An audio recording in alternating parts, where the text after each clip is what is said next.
All right, everybody, what's going on? Sorry, I'm a little late. Oh, this is scheduled for 9 o'clock my time, not 8 o'clock. I messed that up. So hopefully people are going to be waiting until 10 o'clock. How's everybody doing in the chat today? What's going on? I got Nick should write a tell-all book or go on a book tour and become a motivational speaker. Yeah, that that may make sense if that's for Nick. Hold on, let me make sure I have everything right in the background.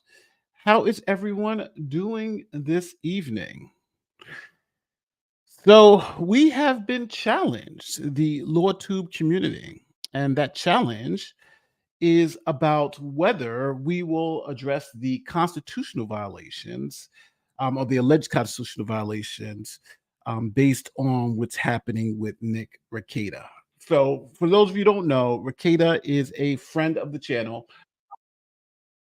He's been a friend of mine for a while. I've been on this channel multiple times. I have videos on this channel with Nick, and it's been a very interesting couple of years here online because, like I always say, you don't know the other person behind the screen. Oh, hold on, let me turn on my camera. What am I doing? There it is. Turn on the camera. All right, camera's on now. But it's it's interesting to see how I think everyone has developed over the years, and it's also interesting to see how your friends have grown within this space. But there's no secret about it. Nick is a friend of mine. I like Nick. Nick has always been there when I needed him. I'll be there when he needs me. But I'm not going to hold water for anybody, right? If you do something wrong, I'm going to say you did it wrong, and I'll give you my honest opinion. But I'm not going to try to defend someone's position that I believe is incorrect. And I think in this position, from what I've seen, I don't know the entire story, but I'm going to say it. I think Nick needs help. I think he should go get that help. And I honestly think that and I'll support him in that vein. If he needs, go get help. I don't think anyone is saying anything other than that. But I do think when it comes to the legal side of things, this is where I think we all have varying disagreements on what's happening with Nick and some of the nuances of the Constitution. So I'll start off like this. Let me share my screen, and I'm going to show you what Barnes from Viva and Barnes put up. So this is, where is it? Here it is. This is Robert Barnes, and I'm going to put this on the screen. So Robert Barnes, he says, now for those of you know, Robert Barnes is a friend of the channel. So is Viva. These are essentially blood brothers. These are really good guys. Robert Barnes is almost a genius when it comes to legal stuff. I disagree with him on this and a lot of other stuff, but he's very good in going through the nuance. And Viva is amazing too. He's a Canadian lawyer. But here we go. Constitutional issues with Rekieta case. First Amendment retaliatory prosecution, Second Amendment gun charges, Fourth Amendment unlawful search, Fifth Amendment endangering charge, violating fundamental rights when no harm is alleged. I don't know about that. Sixth Amendment violation, privilege of attorney-client privilege, it's your right to counsel. And there's an Eighth Amendment excessive bail violation. So I said, that sounds like this is a horrible case. There seems to be a lot of constitutional violations here. But I don't know how we got to any of this. So I said, well, you know what? Let me do this. Everybody's been giving us their opinion. Everybody's been trying to figure out. So I want to be fair to Robert Barnes and just say that this is, what he's saying seems to be ridiculous and nonsense. I would rather look at it and see, because, my gut feeling is like, this doesn't make any sense. So most of you understand where I'm coming from. I used to be a prosecutor. I wrote many search warrants. I had to defend search warrants. I wrote search warrants. I've done them all. Done it all when it comes to search warrants, for snitches, for cops, for the whole thing. So I generally know how the process goes in my jurisdiction. And I'm thinking people are confused with the documents that they have seen. Some people think they are search warrants. Some people think they're affidavits. Some people there's a whole bunch of confusion on the actual documents. So hopefully I can clear up that confusion, and we'll go through Barnes' argument, and I'll tell you where I agree, where I disagree, and just kind of where I feel, how I feel about this, the whole argument. So let me see what the chat people are saying. It says, I think we are huffing Mayor Compium here. I get it. Nick is their friend, but Nick and Kayla are wrong here. Yeah, I tend to agree with that. I definitely tend to agree with that. And it's funny because I wasn't even going to do this stream, but it was because, hey, we should all, I started getting messages. You're not talking about Nick because you're a friend, but then it's like, you should be talking about Nick because so it's kind of like, you know what? Barnes has given me a way to express my feelings on this whole thing. One time and one time only, and let's just make it happen. So, the Commentary King, what's going on, brother? This is my brother, the Commentary King. Don't forget to subscribe to the Commentary King. He puts out some great videos. Hey, what's going on, Nate DeLong? Boldu. I do not know. I do not know what you mean. Glad you went live to distract. Oh, cool. They always hated Nick. Oh yeah. Oh, I always hated Nick, huh? I don't know if you believe that, then you have been watching. All right. So I know it's pretty late, so I'm just going to get into it. So we see what Barnes is saying, but I'm just going to let him explain it out. For those of you who don't know what happened with Nick was arrested on multiple charges. I think I have that here somewhere. Yeah. So here is this is the probable cause statement for the arrest. He was arrested for second-degree possession of 25 grams or more of cocaine or methamphetamines, 2 counts of possession of ammo and he was a user of the controlled substance. So if you have a gun and you're using crack cocaine or whatever, or any controlled substance, that's a violation in of itself. And they have charge 3, endangering the welfare of a child, it seems like, because the child was present with possession of a controlled substance. So if you have a child in the house with drugs, they're saying that you're endangering the welfare of that child because the drugs can harm the child. So that's what these are the charges. And these these charges came forward because of a search warrant that was executed. And that search warrant being executed is kind of what's got us all here. Excuse me. Oof.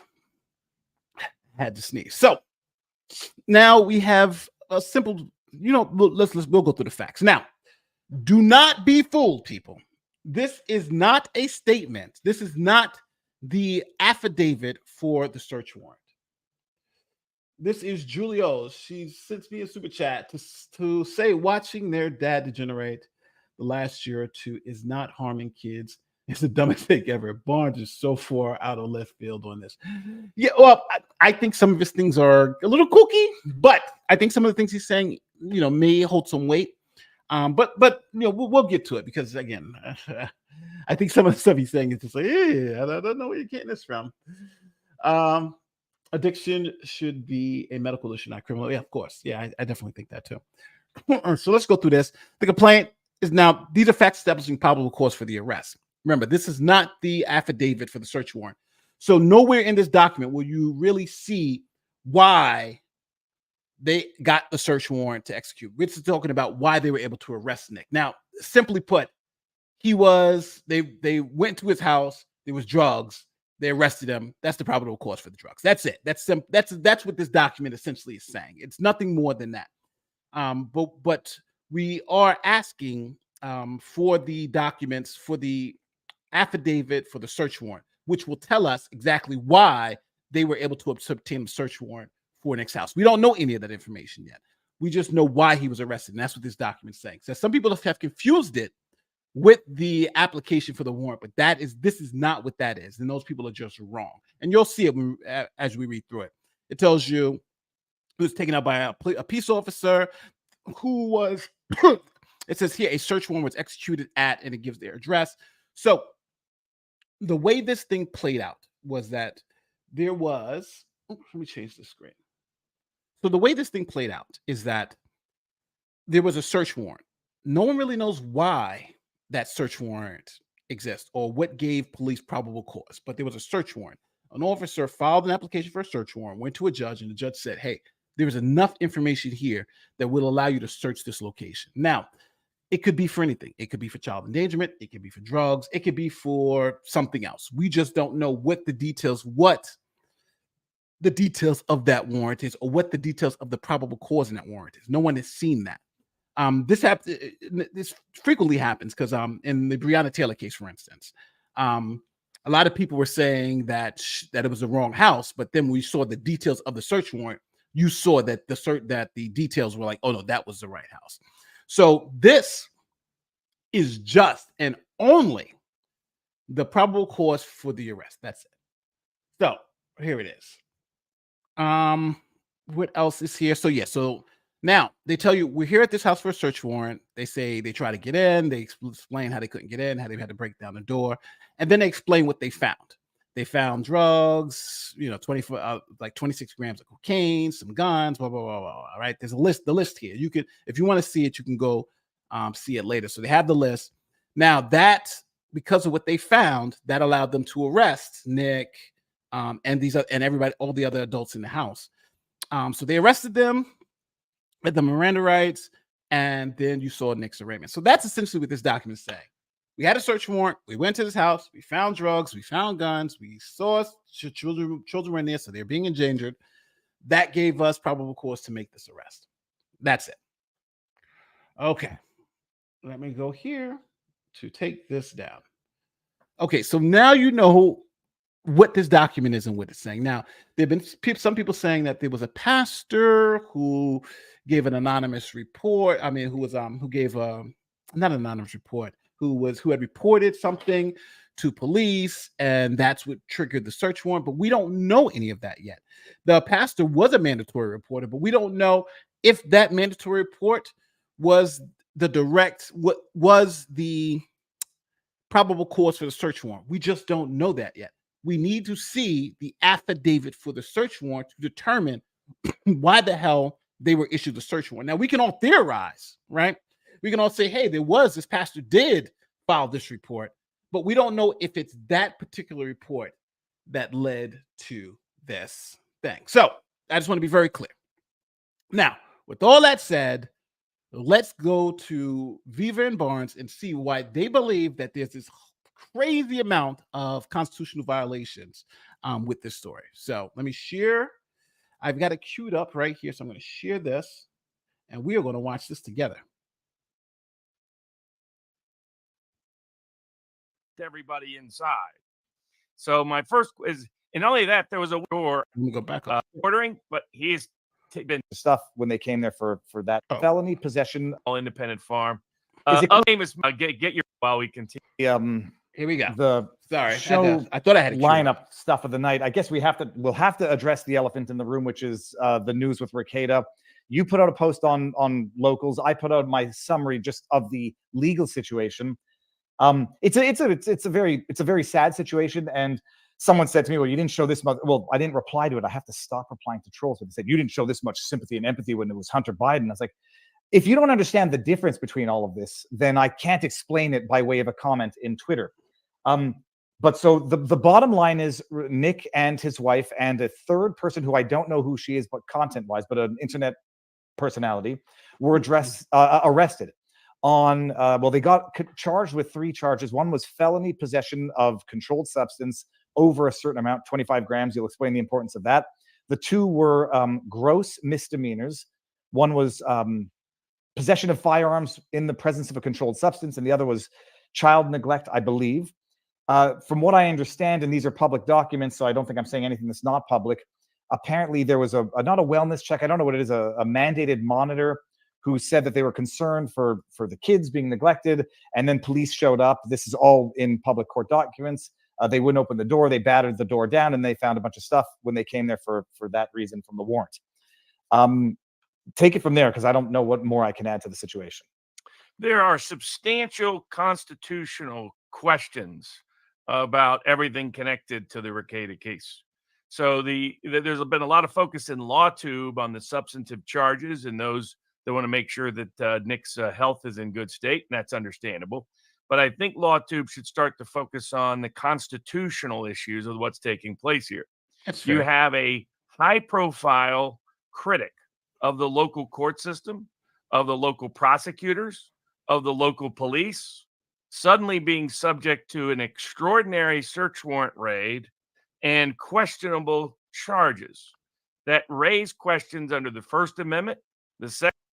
All right. So I just like to understand the assumptions that are being made.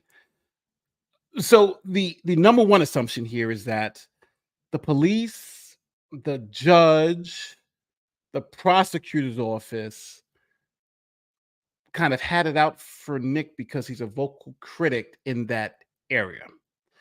So now you're talking to they well, at first you have to kind of show that they knew that.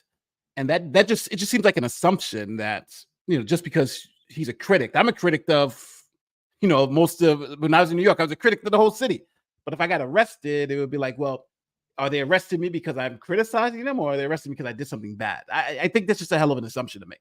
So that's, I think, the first assumption, the whole they're going after him because, and there seems to be no evidence of it, because he's criticizing the local government. I don't know. That's just a hell of an assumption to make.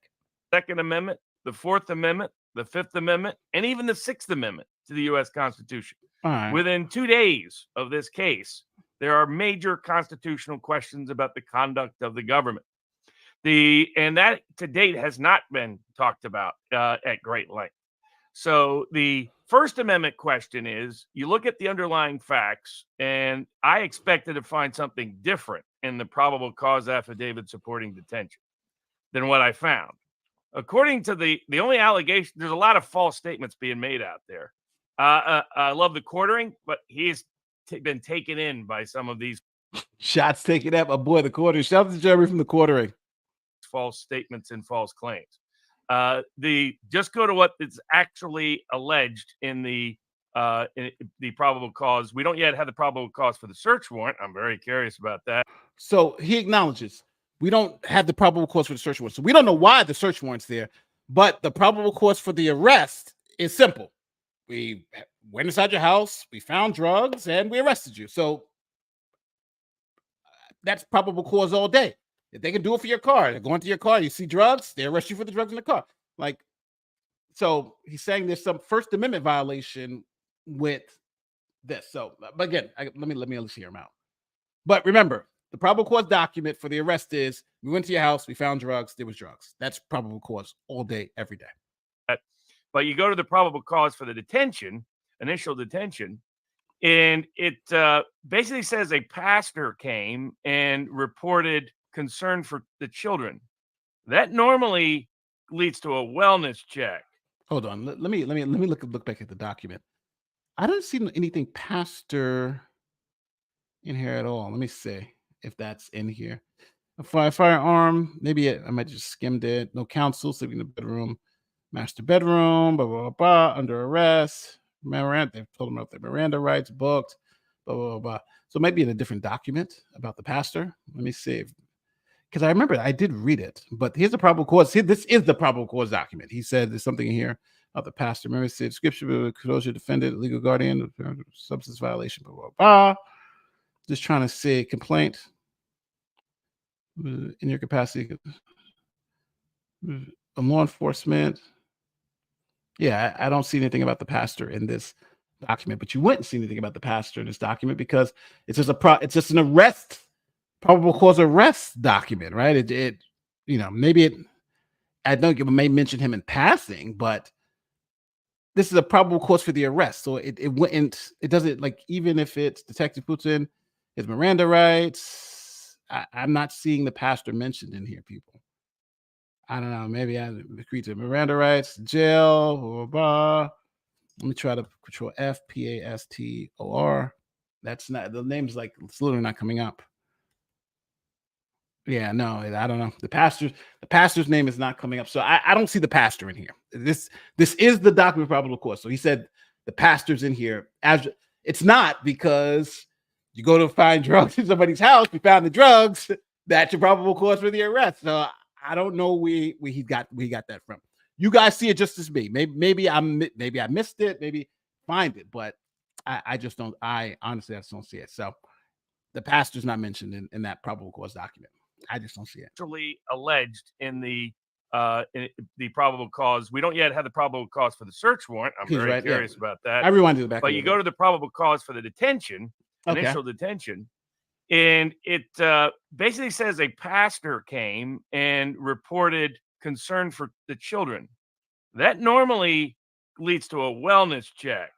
That doesn't normally lead to search warrant, knock down your door, arrest everybody inside. Okay, so yeah, he's right. Normally, if someone says their kids are in trouble, that leads to a wellness check. But we don't know even if that pastor's complaint led to the search warrant. We know he made a complaint, but the complaint could be some, like for instance, they could have arrested a drug dealer, and that drug dealer could say, "Hey, I deal drugs to this person," and that could have happened around the same time. So then they can go and check that out. We don't really know until you actually see the probable cause statement of the probable cause statement for the search warrant. I believe I remember reading something where the pastor was the one who made a complaint, and that was, I think, kicked off this whole investigation. But that doesn't mean that was the reason for the search warrant. If you understand what I'm saying, yes, that happened. That could facilitate the investigation, but that doesn't mean that was the sole reason for the search warrant. There could be some other reasons. So, and this is the only part where I hate talking like this, because we don't have the facts. So if I say the search warrant is bad, I would just be misleading you, to be honest with you, because I don't know what the facts behind the probable cause for the search warrant is. They just haven't released it yet. Enjoying your analysis of these constitutional arguments. Thanks. Oh, thank you so much. Thank you so much.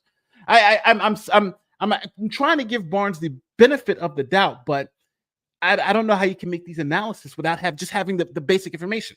Why, like he right now knows as much as I do. He doesn't know what was the basis of the probable cause for the search. I don't know it. He doesn't know it. They haven't released that yet. Maybe one day we will. Feels like the argument should be about drugs around kids and the actual charge of the crime. I'm all for talking about the constitutional of the events, but I don't think we have enough info yet. Yeah, again, we're looking at it, right? He's, and we're looking at the documents he's referencing. He referenced the probable cause document. I looked at it. It doesn't say anything about the pastor. Maybe he's talking about another document that may say something about the pastor, but I just don't know. So again, let's just continue to watch. Where is the verified claim? That's what we're talking about. we need something more. The man, woman who was harmed, who bonded the warrant. That's what I'm saying. We don't know any of that yet. So I don't know how you can even make these arguments without having that information. Again, you guys may think I'm crazy, but I just would like to know it, so I can at least challenge any of these statements or make an informed opinion. So my first is, and not only that, there was a week delay. So, I mean, they're seriously concerned for the children, so they do nothing for a week. Can I stop you there? Actually, my first question when I heard that, because at first I read that it was a pastor who requested a wellness check. I forget what the term is. And my first reaction to that was, isn't that the type of thing that should remain confidential? If indeed, I don't know if Nick is talking to the pastor, isn't that confidential or privileged? And not, there has to be exigent circumstances for a pastor to violate whatever rules of secrecy he's bound by. Well, again, this is why you try to call out the assumptions. Viva's just made a huge assumption. It's that the pastor was talking to Nick, and that's what led to this particular complaint, to the pastor's complaint. But we don't know. It could be another family member of Nick's. It could be a neighbor. We don't know who talked to the pastor. So we don't even know if Nick has a claim to privilege. It could be it could be someone else. It could be someone who went into Nick's house, I'm making this up, and fixed his sink or something, a plumber, and said, "Hey, I was in there and I saw coke on the floor." Right? That would then be probable cause for a search warrant. So, it's just another assumption that they violated his rights to penance, priest penance privilege, when we don't even know if the pastor got the information from Nick. Gosh golly, maybe a coke stream plus pastor mandatory report equals probable cause. Gosh golly, coke stream plus pastor mandatory report equals probable cause. I don't know. We don't know what led to the probable cause. It's all a guess right now. It literally is all a guess. We don't have the documents. So, take that for what you will. We literally don't have the documents. I have long opposed mandatory reporting laws, and I understand where they originated. They originated out of concern that child abuse was being unreported by people in a position to know, particularly medical care providers. The problem is it has got to such a length that people cannot seek out counseling. So that I dealt with this with another client where I had to advise them, you can't get counseling. If you go get counseling, then you may disclose something to that counselor that can now be used against you. That shouldn't be the case. We're supposed to have provider petitioner privilege, both in the context of ministers and healthcare officials. And yet these laws are overriding it. And it's always done in the name of let's protect children. It usually leads to children being in more harm because people in a position to seek assistance don't.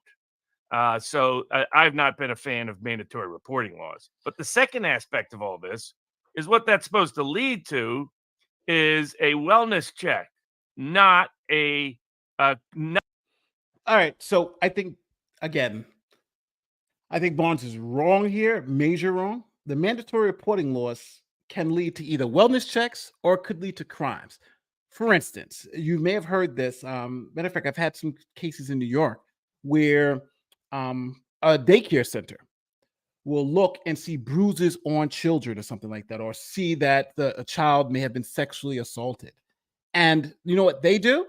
They then report that, and that could lead to a raid, criminal charges, what have you. Children. So that's what the mandatory reporter laws also help in that sense. So it's not just if somebody mandatory reports, it's supposed to just lead to a wellness check.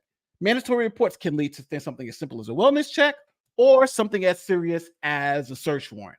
It's a spectrum. So just I love what Barnes is doing here. He's making it seem like every single wellness check ever should only lead to a wellness check. That's just not the case.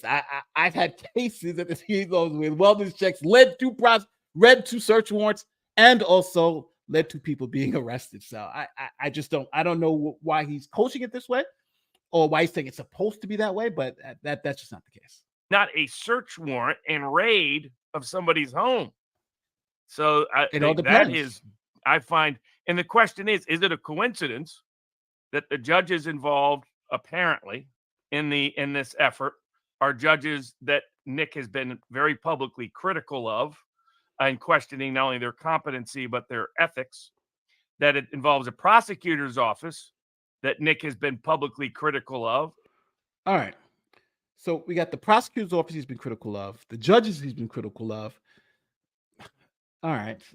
Maybe there's more exposing issues of corruption and competence. And a police department he has been publicly critical of exposing corruption and competence. All right, people. I'm sorry. So if you say that if you criticize the judges, then those judges can't be judges in your case. You criticize the prosecutor's office is, and if you criticize the police, so all these people, just because Nick is criticizing them online,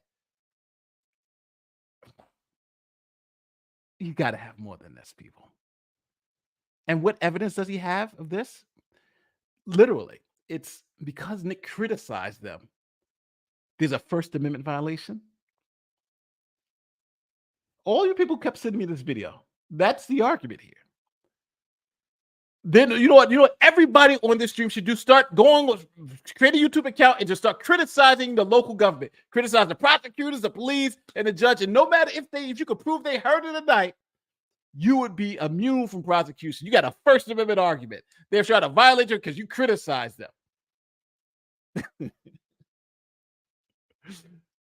I don't know. This is so crazy. All right, let me just listen to more.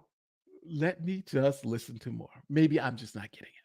And to stop you there for a moment, because I heard the same thing as well, and I had the same queries that you had. Apparently, the judge assigned to Nick's criminal case is the same judge who's involved in his civil case, the defamation case, where he's. That generally happens, so, and especially in smaller places. You have the judges do criminal and civil stuff. But also, it's smart to note The judge that signed the warrant may have nothing to do with this, and the judge who does the for instance, at Nick's arraignment, the judge who arraigned Nick is not going to be the same judge who does the trial with Nick. That's going to be another judge. They signed it to another judge, and that's the way they do it to make sure everything doesn't get too familiar. So you have a judge who signed off on a search warrant. That could be somebody totally different. Because I've had cases where one judge signs on with the search warrant, another judge does the arraignment, another judge. So you can have like 3 or 4 different judges on the way to the trial. So that I don't understand this whole, it just because it's the same civil and criminal court trial. It's just like, yeah, that's the way it's done. They don't hire so many judges, especially in a small town. Crowd seems to be distracting themselves from empathy. Politics has replaced religion, and the fervor and hypocrisy through the centuries has remained. Very, very, very, very, very interesting words. I agree with you. I think this is going crazy. But someone says, "Oh, hold on, how does it?" Plausible is saying the judge or prosecutor can't be involved in the case. He's wondering if it's too much a coincidence, and indeed, he could be. Maybe you're right. Maybe it's too much of a coincidence that. Okay, but no. He's saying this is he started off by saying this is a First Amendment violation. So, and the First Amendment violation is because of Nick's criticism of those people, they are after him for this. This arrest occurred. That's the First Amendment. So he's saying they're violating the First Amendment by prosecuting him because he's got this criticism. That's the First Amendment claim. So you can buy that or not, but that's what he's saying. Right? You just got to listen to it. He's been a vocal critic of her. And I had the same question, like, how the hell is a judge doing both criminal and civil? But many people say it's a small town, so maybe they're not that many judges. Well, that's the issue. You have the biggest high-profile critic in a small county of all these powerful actors. Like, people ask me now and then, why do I live in Las Vegas? It's because I don't practice law in Las Vegas. I don't practice law in the state of Nevada. It provides a degree of protection from if you know anything about Las Vegas police, you would know you'd want to be careful. If you want to practice law in Nevada, don't live in Nevada. Put it that. We'll get to that when we get to the Gruden case a little later on. But so I have First Amendment case questions. I mean, were biased, prejudiced, partisan officials part of the entire process? We'll get to this when we can talk about the Trump case. See, it's possible, right? I don't know. If you're asking me the strength of the First Amendment claim, I'm giving you a 0. Matter of fact, all the lawyers from the early today gave it a 0. But it's like, if that's the best you got, you don't even know if these people heard this criticism, right? He doesn't know if they watched Nick. He doesn't, right? Matter of fact, most people don't know they have YouTubers in their town that they don't watch, right? Just because you live in the same place doesn't mean you even watch this show. Or even matters if that criticism has even reached you to even give you an opinion. So this is a hell of an assumption to make, and a hell of an assumption to make to say then there's a constitutional violation. I think you need more evidence for that. And authorizing and approving this extraordinary search warrant, then you get to and that could be discriminatory, selective, disparate under the First Amendment, all legitimate issues that also President Trump has raised in all of his cases. Then you get to the Second Amendment issues. I was curious. I was like, okay, why is there a gun charge here? He legally had the right to possess the guns. He's got no criminal history of any category. That's correct. And I thought, well, there must be something in the probable cause for detention that will say the guns were in the presence of the children or something like that. Nope. All right. So I think he maybe missed something. So when you apply for firearms, I've applied for them. I've applied for a lot of firearms. And and one of the questions they are clearly to ask you is, hey, if you ever use drugs or alcohol, if you ever use drugs and blah, blah, blah, blah, blah, or illegal drugs, you can't have this firearm, right? It's illegal for you to possess a firearm and possess illegal drugs at the same time. So if I have them both, I'm violating the law. Now, I can have my gun all I want, right? I can have my gun all I want. I can run around with it and do whatever, as long as I do it all legally. But then if I go and with that gun, give me 25 grams of cocaine and I have them together, that is against the law. Having a gun and having a coke. Having a coke is against the law, and since you got a gun with it, that's also against the law. This happens, it's like I can drive all I want, but if I drive and I put some coke in a car, now we go, right? It's a simple thing. So even if the children are in the house, if there's coke in there, that's endangering the children. So I'm trying to understand the gun charge is simply you had guns, which were legal, but you cannot have legal guns and have illegal drugs. So if you have them both, that's the violation of the law. So I'm trying to understand his two-way argument now. So he's saying the Second Amendment prevents that, but the government can regulate. So with felons, if you were convicted of a felony, you can't have a gun. If you have a drug thing, you can't have a gun. So Hunter Biden is going through this too. So it's pretty clear if you're, as a matter of fact, if you admit on those forms that you're a user of cocaine, you cannot have a gun. The state will not give you a gun. If you think I'm joking, try to go get a gun in your state, no matter if you're in a constitutional carry state. When they ask you, are you using illegal drugs? Put yes, and I bet you they will not give you a gun. That's just the way it goes. Historically, drinking plus guns plus bond only. Yeah, but again, I'm going through this, so he's got to give me more on the Second Amendment violation. The First Amendment violation is a joke. We can all accept that. The Second Amendment, there may be something to it. So it's in his private bedroom, his personal bedroom. In the bathroom of that bedroom is where they found the substances and where they found a gun and some ammunition. It's like, how is that grounds for under the Second Amendment to charge anybody with a crime? Because you had a gun with illegal narcotics. That's the crime, right? If they went inside there and just saw the guns, they would be okay. But seeing the illegal narcotics is like, oh, you can't have a gun while you have that. I think am I confusing you guys? That it seems simple enough to me. I don't get it. If he is so critical of the local government, why is he giving them so much clear-cut reason to go after him? Yeah, the streams. Yeah, that's true. But again, let's watch. And then you have the bail provisions that say because you've now been charged with this crime, you have no Second Amendment rights. You lose your right to possess a gun. In Minnesota, no, not from what I heard, right? So it seems like I'm gonna be stopping this thing every 3 seconds. All right, the way Minnesota does it, I can't talk about it. I'm not going to talk about any places. The way Minnesota does it, they give you an and an or. So anybody who's arrested with 25 grams of coke is likely going to get like a $50,000 bond, right? That's kind of like their standard thing, right? You get a $50,000 bond. Now, if you pay that $50,000, you can just go free and live your life, right? No problem. No restrictions. You can have your guns. You can have this because you haven't been convicted. You're technically innocent until proven guilty. The bail amount is only to give you that incentive to come back to every court appearance. You come back to every court appearance, they give you that bail amount back if you're found not guilty. So the bail is just to make sure that you can return to court, for you to return to court. So they said, Nick, you know what? You want to keep all your rights, keep the Second Amendment, the ability to travel. You give us $50,000 cash or bond, and you can do whatever you want. Or we can release you and you don't have to pay anything. But to do that, you're going to have to follow these conditions. Like you have to give up your rights to the gun. You have to give up your right to travel. You have to do all this stuff. Now you can keep those rights, but you can go. Right? You can keep all that stuff, but you can go.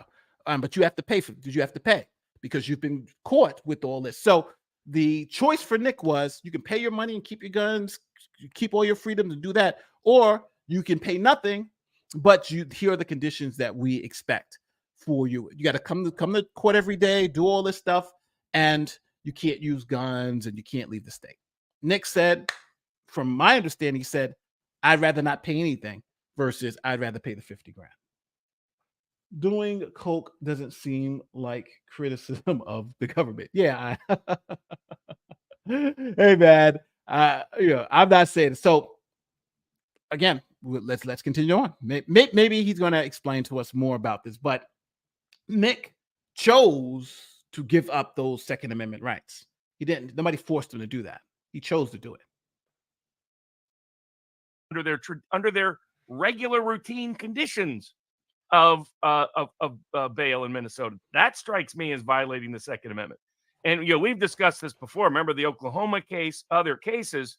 There is no constitutional history, and that's the standard under Bruin, of criminally punishing someone merely for possession of a gun, merely because they've also been charged with possession of some illegal substance. It's only been See, and that's the one thing about Barnes. You have to be very careful about what he says.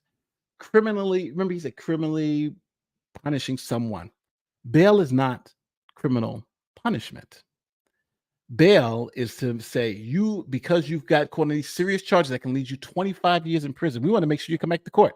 So we're gonna issue bail, 50 grand, right? Pay 5 or 50 grand, and you can go and live your life, but you're going to come back to court. If you don't come back to court, we get that bail money.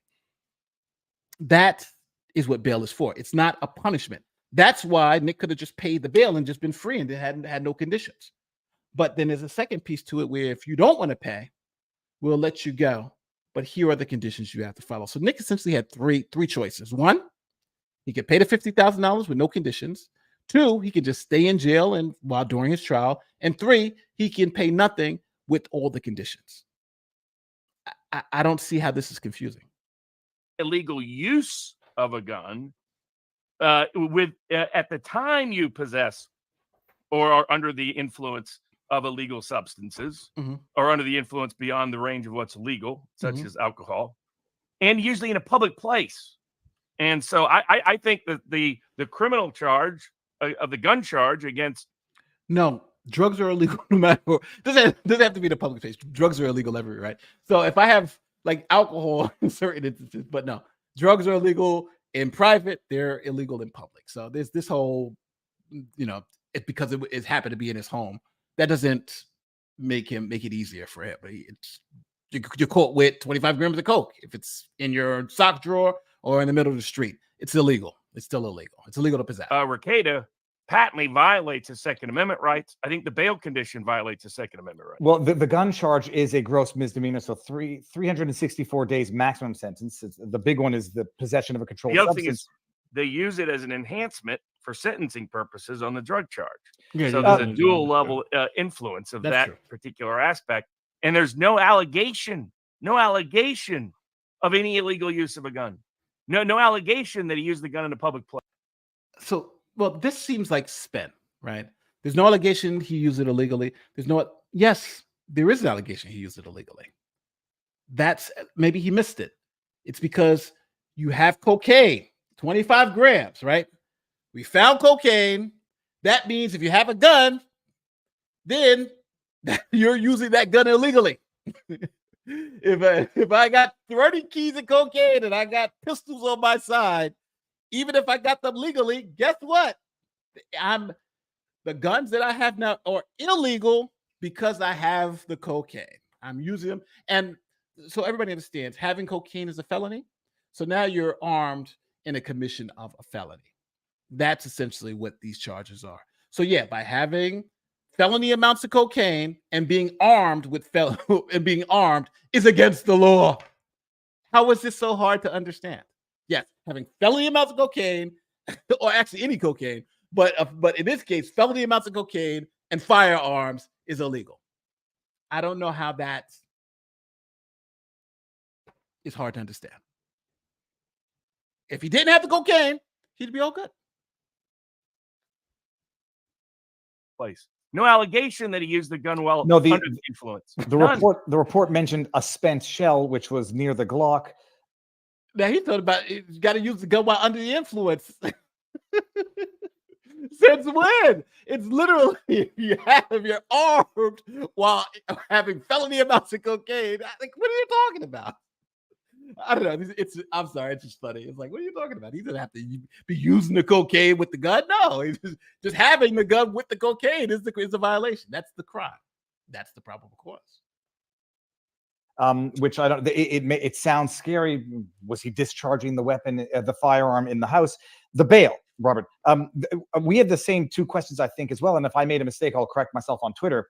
They were saying 50,000. What was it? Unconditional. It was a UR. It was an acronym they used, and it sounded like it was $50,000 bond or all of these conditions, when in reality, what was agreed to was 50,000 and a bunch of conditions, correct? No, it's or. It's or. Yeah. So see, Minnesota's Barnes was or unique. too. Most states, that's always an and. In Minnesota, I can tell you why they're doing this. They're doing this to evade constitutional. But this is where Barnes is right. But no, I don't think so, because I think this is what we do, right? We argue our points. Barnes has put together, like I said, these are all the reasons why I think these issues, and I'm just saying, well, this is how I'm looking at it. We have disagreements all the time, but Barnes he's giving his best legal analysis. I'm just telling you why I'm not following.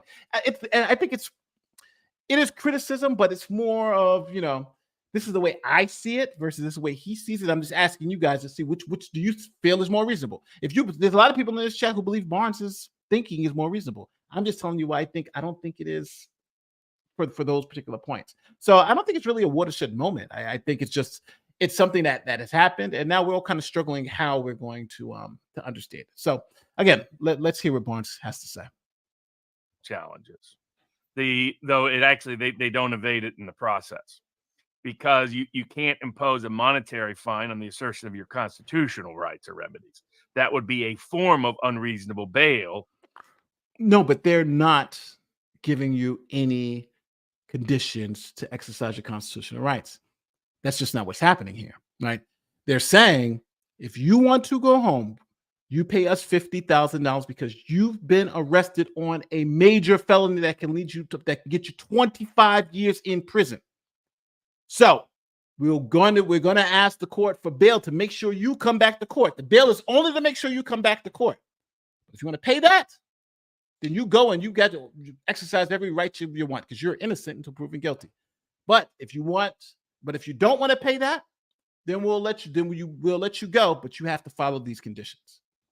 So I maybe Barnes doesn't understand it, but that the condition bail itself is just to make sure Nick comes back to court under the 8th Amendment, just as it would be an excessive fine if it were a fine as some form of civil or criminal punishment under the 8th Amendment. I don't know. What they're doing is they're setting themselves up to make it easy. Say, you didn't have to apply any of these conditions as long as you posted bail. That's it. They give the two options. Either you post bail and then you have no conditions on you, none.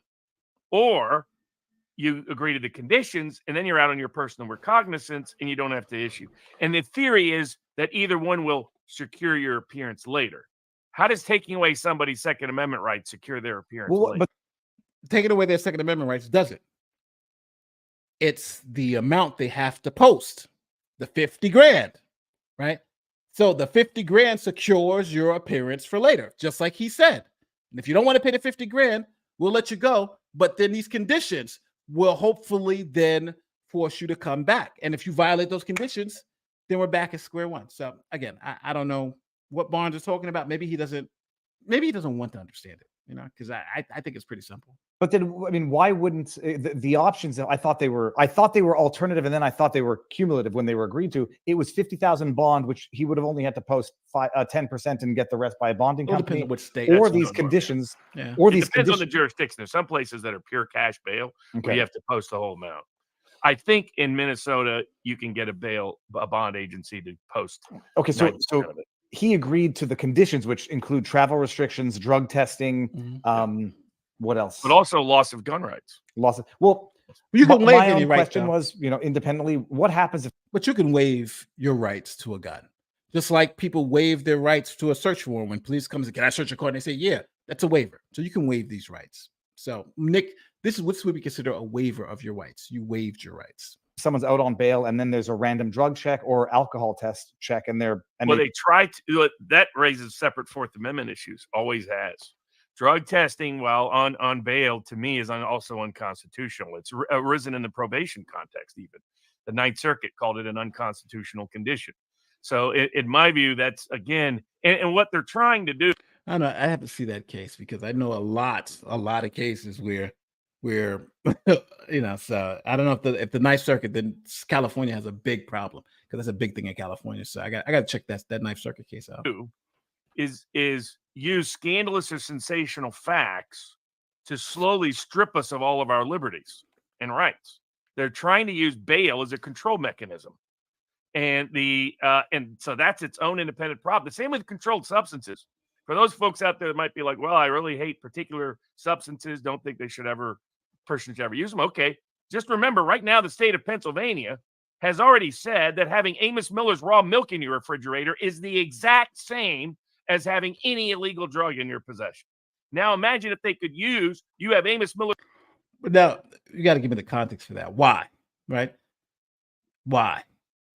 If you have this milk, is there some type of biohazard or something like that by having this particular milk? I need more context. Just by saying milk, now it sounds great because it's like, oh, it's just milk. But I got to know the context to that. Why? There's generally a reason why the law is that way. So I don't know. Maybe he'll tell us. Raw milk in your fridge as grounds to strip you of all your Second Amendment rights. And then we get to the next charge, the child endangerment charge. I assume there was some connection. There's none. They're simply saying if you possess an illegal substance, we're going to call that endangerment of a child. Okay, so now we're into endangerment of a child. Nate jumping into the deep end of the pool. Yeah, I'm just trying to figure this out. Thanks, Eric. Hey, Nate, love the videos, amazing analysis. Glad I could finally catch you on the live stream and send some appreciation your way. Keep up the good work. Best wishes. God bless. Thank you so much. I try to entertain. I'm glad everybody loves the videos. Nick not only criticized the judge, he made comments about drinking out of their privates. So that means no judge in that county can give Nick a fair trial. Nate, it's a violation of our rights not to allow us to have raw milk. Maybe, I don't know. Maybe that's the reason. All right. And it's like, that strikes me as a Fifth Amendment violation. Because under the Fifth Amendment to the U.S. Constitution, the most fundamental of all fundamental rights under the Due Process Clause, as the Supreme Court itself has acknowledged many times, is the right of a parent for control, custody, and care of their children, for them to make those decisions. Okay. That can only be invaded if you showed harm to the child. No, that's not true. There is no allegation at all that he has caused any harm to his children ever. All right, so maybe this is new to Barnes, but if I take my children and hold them over a bridge and wave them back and forth and then pull them back over and don't cause harm, they're going to charge me with what's called endangering the welfare of a child. That doesn't mean I actually harmed the child, right? I endangered the welfare of the child because they could have been harmed. It's what's called recklessness. You're acting reckless. There's neglect, right? Where I don't feed the child or whatever. I just totally ignore the child. It's neglect. So I think Barnes simply doesn't understand that the charge is endangering the welfare of a child. Understand this. So let's say if I have a 3-year-old in my living room and I put a loaded gun there, the state would say, I endangered the welfare. The child might not have been hurt. Cops come in and see the gun, see the kid. They'll be like, you endangered the welfare of that child. That's the charge. If I leave cocaine there, the cops will say, you endangered the welfare of the child by having the coke and the kid together, right? They don't have to even use the coke. So the endangering the welfare of a child happens to be with the circumstances the child is in. And in this case, and in every state, if you have children in the house with cocaine, it is presumptive that you are endangering the welfare of that child. There was a case just out of New York where the kids they touched something and they all overdosed on I forgot it was like in the Bronx where the kids touched something, they all overdosed on meth or something like that. It was like a crazy story. And like even some of the adults had overdosed because they had touched the product or whatever. But anyway, that is what Nick is being charged with. You don't have to prove he hurt the child. You don't have to prove he intended to hurt, none of that. You just have to prove that the situation that the children were in, that Nick was in control of, was endangering the welfare of the child. And some of the things that endanger the welfare of a child are having illegal drugs in that particular same place. That's what he's being charged with. If I'm confused, if you're confused, if you don't understand what I'm saying, if you think I am wrong, please tell me in the comment section, because it seems like this is some concept that is, again, every state that you live in, every state in the United States, this is a well-known phenomenon. endanger. Check your own state law. You'll see endangering the welfare of a child is a thing, and it's about the circumstances the child is in. They don't have to be harmed. There has to be this risk of harm. And the state says, well, guess what? If you have illicit drugs like cocaine, you're endangering the welfare of a child. And now, so let me. That's according to the government. I'm just going with the government's own probable cause declaration. Well, no, and that's what I was going to say. Is like there's a lot of, well, say the coroner, Yeah, for example, says, you know, Nick has been blackout drunk, and then 4 hours later talks about driving his kids around. You're not sober within 4 hours, whatever. Mhm. A lot of other people have seen what I'll call the public meltdown, which I think is related to alcohol abuse at the very least, and you know, infuse that or combine that. Whereas from the state's perspective, that it's not like they even referenced the streams. Exactly. If that was the basis, it would have been in that. See, I thought they had some independent basis for this. They had none. They had none. All they did is some. And this will get to the Fourth Amendment issue now. I thought there was something more here. Not okay. You found something in a dude's bathroom, and that's it. All of a sudden, you're going to take that as a grounds for a search warrant. You're going to take that as a grounds to take away Second Amendment rights. You're going to take that as grounds to take away care, custody, and control of children. You're going to use that to let child endangerment. Did he just say they found something in some guy's bathroom? They found 25 grams of cocaine. It's a little different than saying. I don't know. I got to rewind that because did he not? If he'd have said they found 25 grams of cocaine in the guy's bathroom, then I think he found. Hold on, let me go back. I think it just kind of like slipped me. It kind of like slipped by me. I want to be fair. Let me see. Let me see what he said. For this, they had none. They had none. Right. All they did is some. And this will get to the Fourth Amendment issue now. I thought there was something more here. Not okay. You found something in a dude's bathroom, and that's it. All of a sudden, you're going to take that as a grounds for a search warrant. He did say it. He said you found something in the bathroom. No, it's not something. It's 25 grams of cocaine now, baby. That's what they found. What are you talking about? They just found something. They found a can of Coke. They were like, oh, well, I can't, not Coke. I'm talking about Coca-Cola drink. But they found something in the guy's bathroom. Yeah. If they found a pipe, they could have found anything in there, right? 20 keys of Coke, but they 25 grams. But they found cocaine. So yeah, that's a reason to lock the person up, arrest them. Oh my God, you got kids in here around all this cocaine. That's a problem. Yeah, that's the way the law works. I'm sorry, people. It's just like they found something in some guy's bathroom. They found cocaine. You know, like talk about underselling it. Maybe endangering a child should not be a crime. That's the state playing fortune teller. Something could be construed as endangering. That's true. Yeah, but the states also have to prove its case, though, too, right? So it goes to a jury, and the jury then has to go and say, is this endangering the welfare of a child, right? Is just, you know, you make the argument, hey, I had Coke, but my Coke was in my safe and blah, blah, blah, blah. That would, I think, get you, that may help. But the states, the law says, if you got illegal drugs in that house and you have children and guns, then you violate the law because you can't have the guns, and you're violating the law because you're endangering the welfare of those children. That's every state. Ayo, the last guy said endangering children should not be a crime. Somebody make sure there are no kids in this place. Oh no, you got people put in the chat. All right, here we go. Nate the lawyer is what's the biggest charge he's fighting? I think the 25 years for the 25 grams of Coke. That's what I'm thinking. But let's continue on. You're going to take that as a grounds to take away Second Amendment rights. You're going to take that as grounds to take away care, custody, and control of children. Yes. You're going to use that to let child endangerment. Yes. That's exactly what they do in every single jurisdiction in America. If you got kids and you got weight cocaine and you got guns, they're going to say you're endangering a child, and take those guns away and lock that person up. This should not be news. I don't know, but he's selling it though. He's selling it. He's got me convinced. I'm like, oh man, having cocaine, 25 grams of cocaine in your bathroom with kids and guns is not illegal.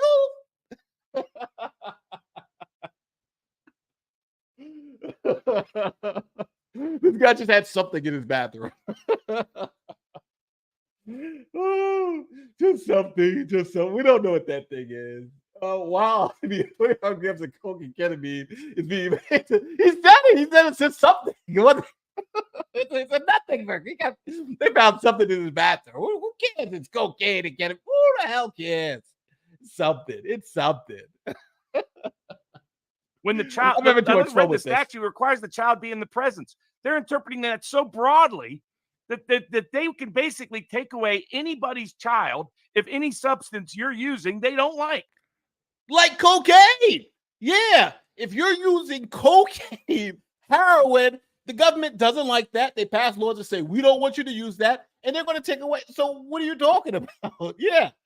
That's the way. Like, all right. What argument is he making here? Is he arguing that all drug laws should be like, maybe that's his argument. Maybe he's saying we should just remove all drug laws and make all drugs legal. That's essentially that's the way the argument seems to be coming off. Whatever you're leaning, I'd want Barnes as my lawyer. Okay, I'm not saying I wouldn't. I would want Barnes as my lawyer too, because he'll make the argument. He's gonna make the argument. Nate knows because he was in law enforcement. These two lawyers have no experience. I listen. I love the. I don't know where these arguments are coming from. And again, please just tell me. I'm going to rewind this a little bit because I want to hear this again. I just want to hear this again. Requires the child be in the presence. They're interpreting that so broadly that they can basically take away anybody's child if any substance you're using they don't like. And remember, the state of Pennsylvania includes Amos Miller's raw milk in that. That's how nuts some of this. So Pennsylvania does the raw milk. Okay, Pennsylvania, that's crazy. Stop with the raw milk. Cocaine, heroin, methamphetamines. I think we're talking about something different here. And I think we're not in Pennsylvania, but we're in Minnesota. So yeah, for those of you who live in the United States, newsflash, the government doesn't want you to have illegal drugs like cocaine and, all this other stuff. And if you do have 25 grams of felony weight cocaine and you have children in there, they're going to charge you with endangering the welfare of the child. And if you have guns, they're probably going to charge you with the violation of having guns with the cocaine. That's just something maybe Barnes just realized that. I don't know. It violates constitutional rights, and they're using the scandal and sensational facts, and people like the quartering misunderstanding the facts. Remember, what Barnes is arguing is that every single state is currently violating the Constitution and the federal government. So every jurisdiction in America is violating the Constitution based on what he's saying right now. Every single jurisdiction. Everyone has these same laws. To try to get away with a severe deprivation of constitutional liberty. Well, no, I think a lot of people every are jurisdiction joining what they know personally and what they've witnessed over the last little while with the law. So they're saying, okay, well, I know all this stuff. That's where they're like, no one has witnessed anything bad, but I assume they had these facts. They don't. Anything negative towards the children at all, other than they thought the house was messy. And I was like, hold on a second. That's not grounds. Nothing negative. The fact you got cocaine. maybe he doesn't see that having cocaine in the house with children is something that's a no-no. Maybe that's the issue. But yeah, newsflash, having illegal drugs, felony weight, illegal drugs in the house with children will get you in trouble. I'm sorry. Yeah, I don't see how this is confusing. Well, no, I alleged child endangerment. I mean, I committed every other day. He's more arguing the laws are constitutional if he broke the laws. If he broke, not if he broke the laws himself. He's more arguing that the laws are unconstitutional. I believe, not if he broke the laws himself. I think he's arguing all these laws. He's arguing essentially Barnes' argument is every drug law and every child endangerment law involving drugs and every drug law that says you can't have a gun with illegal drugs is all unconstitutional. That's his argument. And every jurisdiction in America, I believe, has some law revolving that. So you go to any state in the union, they're all going to have those laws. And the federal government has those laws. So he's saying every jurisdiction, every state jurisdiction, and the federal government is violating the Constitution. That, maybe he's advocating for changing the law. Barnes thinks the cops had no reason to raid him, but he doesn't know. He literally doesn't. He said earlier he didn't have the affidavit for the search warrant, so he doesn't know. He doesn't know why they raided him or what the reason was. He just doesn't know. Where is Barnes' David E. Kelly legal show? But Barnes, he literally doesn't know. The slogan "Got milk" is the eagle of the new meeting. It has to be said. Yeah, it has to. Yes, that's what he's saying. I think he's making the argument that every single jurisdiction in America that has these laws is unconstitutional, and that's every state and the federal government. So they're all violating the Constitution, and the thousands and thousands of people getting arrested every year under these are all there. So it's not unique to Nick. He's saying the whole thing everywhere is unconstitutional. So let me see. Barnes is jumping to conclusions with incomplete information. The only thing he's accomplishing is wrapping Nick in victimhood. Every argument he has made has sounded deranged and illogical. I'm honestly trying, as you see, I'm listening. I'm trying to understand even the words he's using. I'm trying to give him the benefit of the doubt. Thank you so much, Linda. I'm trying to give him the benefit of the doubt. The coke was for his kids' ADHD. Who do these tyrants think they are? Yes. Drugs should not be illegal, right? That's essentially the Bruin test would make this clear what regarding 2A. The Bruin test is not about this. The Bruin, you can't just say Bruin test. That's going to take me on the sidetrack. Let me continue there on this, but the Bruin test is not applicable here for most of the different reasons. Hey, if that's the No, case. and like that, the document says, dirty dishes and the house is sort of in disarray. I'm like, crap, if someone comes through this at my house and says there's dog poo and streaks of dog, they won't know it's dog blood, but like one of our paralyzed dogs, she sometimes bleeds and drags her feet around. And I mean, that much I'm very skeptical of. I think what a lot of people are doing is merging what they have seen personally and publicly of Nick with these charges. In the live chat where people are saying, well, I know this in general about people who have problems with alcohol or drugs or gambling or other abuse, addiction related issues causing issues with children. Yeah, but we don't presume things like that. We don't assume that everybody that has an issue that you have to prove it with actual facts. And yeah. So for instance, let's see can we prove that Nick has a drug issue with actual facts.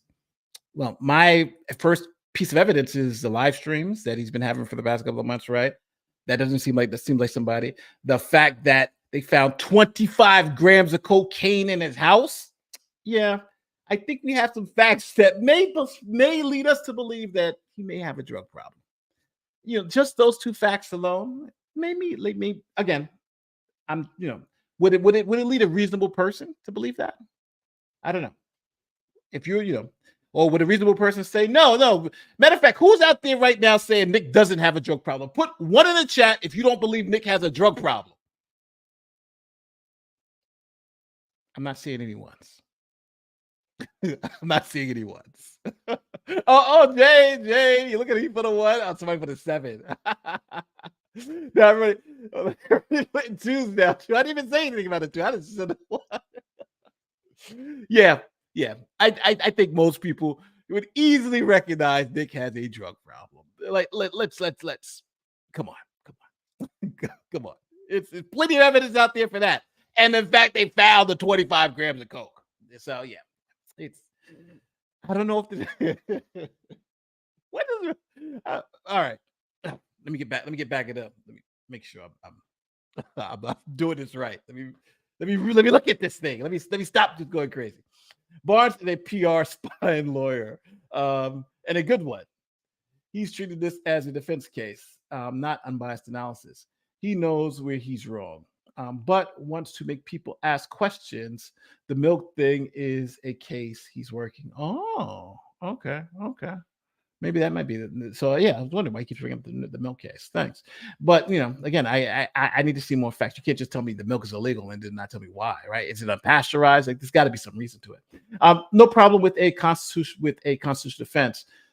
Is there tons of case law that are outright gives the Constitution the finger already? Yes, no doubt about it. No matter what, this is going to be a tough experience. Yeah. No, you definitely make a very good point. It happens. Constitutional rights are violated. I'm just trying to figure out, because again, he went on yesterday saying we should be talking about this, and he went on and said we should, here are the things that we should be talking about.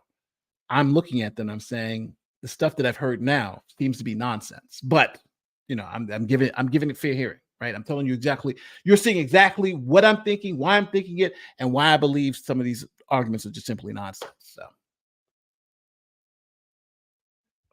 let me play this again. That's the problem here. Well, now we get to the Fourth Amendment problems next. Oh, before you get to the Fourth Amendment, let me just throw this in, because people say, look, a pastor was so concerned. He said a wellness check on the kids, and there has to be a good reason for that. Who the hell knows what information the pastor had? We are living in a world where I'm not trying to be over cynical. Well, I thought that was more detailed. I mean, that's what I thought. Okay, this is a detention warrant. This is saying this is the grounds for all of this. And I thought, okay, there's going to be a lot of details of what the pastor said. That no, that's not going to be in that, and that's not all right. No, that's not going to be in there. Only thing that's going to be in that probable cause document is what led to the arrest of Nick and the people in the house. And the thing that led to that arrest was them finding the illicit drugs in the house based on the search warrant. Now, I think Barnes has missed the point that he doesn't have the affidavit for the search warrant, because then you can look at that and then determine whether they have probable cause to be there in the first place. So again, I think he's conflating the search warrant affidavit, which we do not have, that would tell us all this information, versus the probable cause document that we've been seeing. And that probable cause document is just saying there was coke in the house. We're arresting him because we found coke in his house, period. Even if Nick doesn't have the coke problem, we already know he has a booze problem with how he's been constantly liberated on his streams. Yeah. To try to pretend that Nick doesn't have some type of problem is, I think that's laughable at best. really precipitated serious concern, and that it's not there. I mean, I was stunned it wasn't there. I was like, wow. They saw this as an opportunity to go after one of probably their biggest critic, given how small a county they are. Their biggest critic. They're like, this is a chance to shut him up and punish him for yipping about us for years. So that's the grand scheme of this. So Barnes is saying this. You just heard him say it. This is because the officials there, the cops, prosecutors, judges, Nick is our biggest critic, and now we can get him. So what do? They raid his house. They just raid his house, find 25 grams of coke, and are doing all this because Nick criticized them on YouTube. Okay, Barnes is correct here. Nick criticized them on YouTube. They now have done all this to destroy Nick. That's his argument. That's what he said. That's what I see, because that pastor's complaint was what was more like, hey, I got a basic concern. It was not here, this specific. So again, this is where he's missing the assumption. This specific. The assumption is that that's what's in the affidavit for the search warrant. But that's what's in the affidavit. But we don't have it. It's, you know how bad it could be? The pastor's complaint may not even be the basis of the affidavit for the search warrant. It could be something totally different. That's why this assumption that is all the pastor.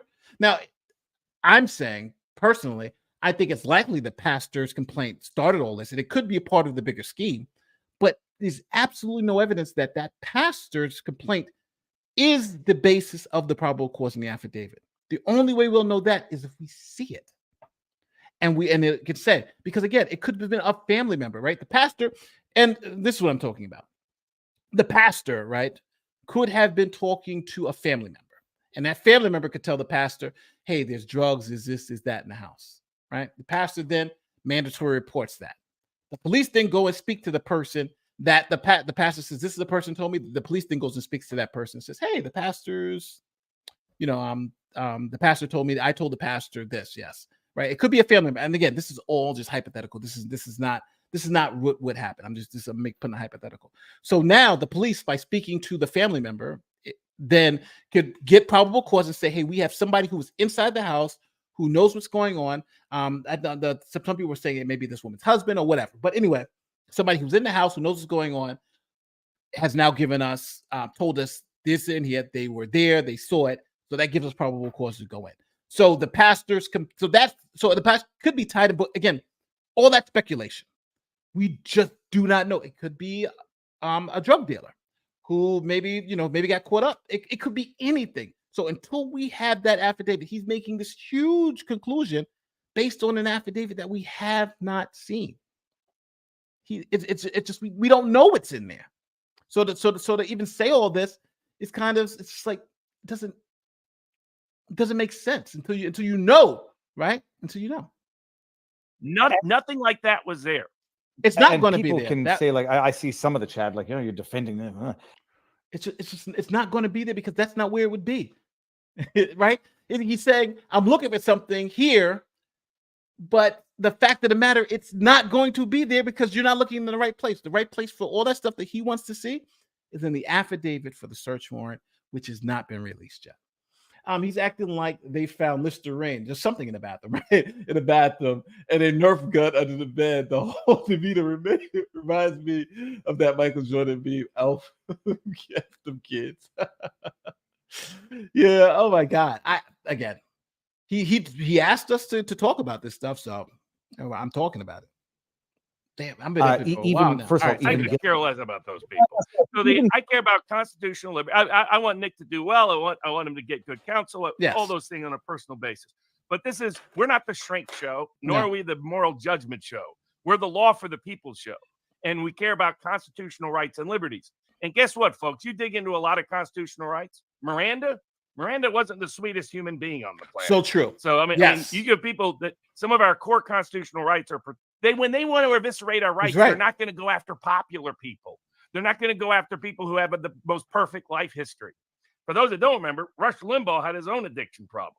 Half of America will either have a personal close relationship with someone or themselves have an addiction problem at some point in their lifetime. That's he's accurate with all this. To put it in perspective, though, if the amount of Bam Bam is accurate, he only had about one Amber Heard the super chats about well, he can afford it. He can afford it, right? That's so these people that get real judgmental. It's like, hold on a second, this is pretty darn common. Mark Robert does great work in terms of helping people. You can go to America's Untold Stories. He does. He covers that. You can read his book about Rehab Nation. That there's good stuff there. But on the law side, they're trying to eviscerate his constitutional rights. And I see all a law tube that the not talking about this. And it's like, to me, once I dug in, I was shocked at what I was seeing. Well, he's not the only one that's shocked, because I've got a shock at what I'm seeing too. Because again, we've got the First Amendment, Second Amendment, Fourth Amendment, and for each one of them, it seems like there's nothing here. The Fourth Amendment claim. Now, I just want to make it very clear. Everybody, if you're arrested based on a search warrant, the first thing your lawyer should be doing is fighting the warrant. That's the first thing Nick's lawyer should be doing. That's the first thing any lawyer should be doing. So yes, every time I had any case with a search warrant, the first thing I got is we're trying to suppress the evidence. We're trying to suppress the evidence. We're trying to kick the search warrant out. That's the first thing you do. So the Fourth Amendment claims usually is about the probable cause within the document. But Barnes can't make that argument because he doesn't know what probable cause they had. So until you have that document, then you could challenge the probable cause in the document. But that's the only viable Fourth Amendment claim for reasonable search and seizure that I see. Hey, thanks, Stephen Light, for the super chat. All right, so here we go. Well, especially in the context of that umbrella guy's covering it. I mean, he's also concerned for what Nick he considers to be a friend. But like they called CPS on on that umbrella guy as well. Anonymous calls. Yes. Who knows what Well, Nate's first response, it's the law in all 50 states. It must be constitutional. No, I'm saying that he's saying the entire country and the federal government are violating everybody's constitution every single day in every single case, thousands of times a year. So is it reasonable to think that what Barnes is saying is maybe incorrect? Since again, maybe it'll go up to the Supreme Court. Maybe the Supreme Court says, "Hey, we've been doing it wrong for the past X amount of years, and this is unconstitutional." But right now, every court in the country has said it is constitutional. So you can make an argument, but that's not the argument you want to be making going to court. You want your lawyer to be making this argument in court because you know what the judge is going to say? Well, based on precedent, based on Supreme Court opinion, based on every case that we can find in the world in this, then guess what? I got to go with the precedent and say, yeah, this is the way it's going to go, right? Because the trial court judge has the appeals court. The appeals court said the same thing, and the Supreme Court said the same thing. So all that precedent, they're going to say, well, you know what? This is the law. That's so, unless he's going to go change the law at the top, right? Change it at the top, then that's the law we have to live in. So yes, it is constitutional based on the precedent, the overwhelming precedent. Now, precedent can change, Brown versus Board of Education, all that other stuff, but you got to go and change it. Right now, that's just what it is. information the pastor is acting on. Well, They've got 5 kids. That's the Fourth Amendment issue. So I thought, okay, so first of all, and for people out there, when people get swatted, that's usually a Fourth Amendment violation by the government. Assumption. Again, the big assumption is that the pastor's thing is the basis for the probable cause in the search warrant affidavit. So this is a huge assumption they're making. And now he's built up that straw man. He's about to chop it down. Here comes the chopping down of the straw man. The government can't rely on anonymous information, third-party information, hearsay information as their sole basis to go and take a ram and bang down your... How do we know any of that's the case? Have we seen the affidavit for the search warrant? No. So everything he's saying, we don't know, right? He's essentially saying, I don't know. We haven't seen the search warrant. Door in your house, right? That's not what is allowed under the Fourth Amendment. You have to have probable cause of a crime. Just to say this, I think it's the same judge for all those cases. Will that change the venue? No, unless not change. It won't change venue or even change the judge, unless you can show that this judge may be some bias or something like that, or something intertwined there. But no, but even if it's the same judge, and I think the judge, like, you can make an argument. Maybe it'd be better if you didn't, but I don't think it's going to be there. Nate says the document. It mentions a pastor, the church was from. I know, I'm looking at it right now. Yeah, we looked at he mentioned a probable cause document. I believe there may be another document out there, but here's the problem. Like, we looked at the probable cause document. The pastor's not in this. This is the probable cause document that he cited at the beginning. So that's why I'm looking here for it. Now, I know there's another document that says about the pastor and everything, but again, we don't know if that document, because he is a mandatory reporter, we don't know if that's the basis for the search warrant. That's the big issue here. Why was there a search warrant? We just don't know. And they're making assumptions as if he does. Barnes is making an assumption as if he does. And under internal public policy, it's discouraged. We'll get to this when we talk about Trump and Mar-a-Lago. Yeah, you got to be discreet when you're executing search warrants. Okay, search warrants should be for exceptional cases, right? That's drug dealer cases. No.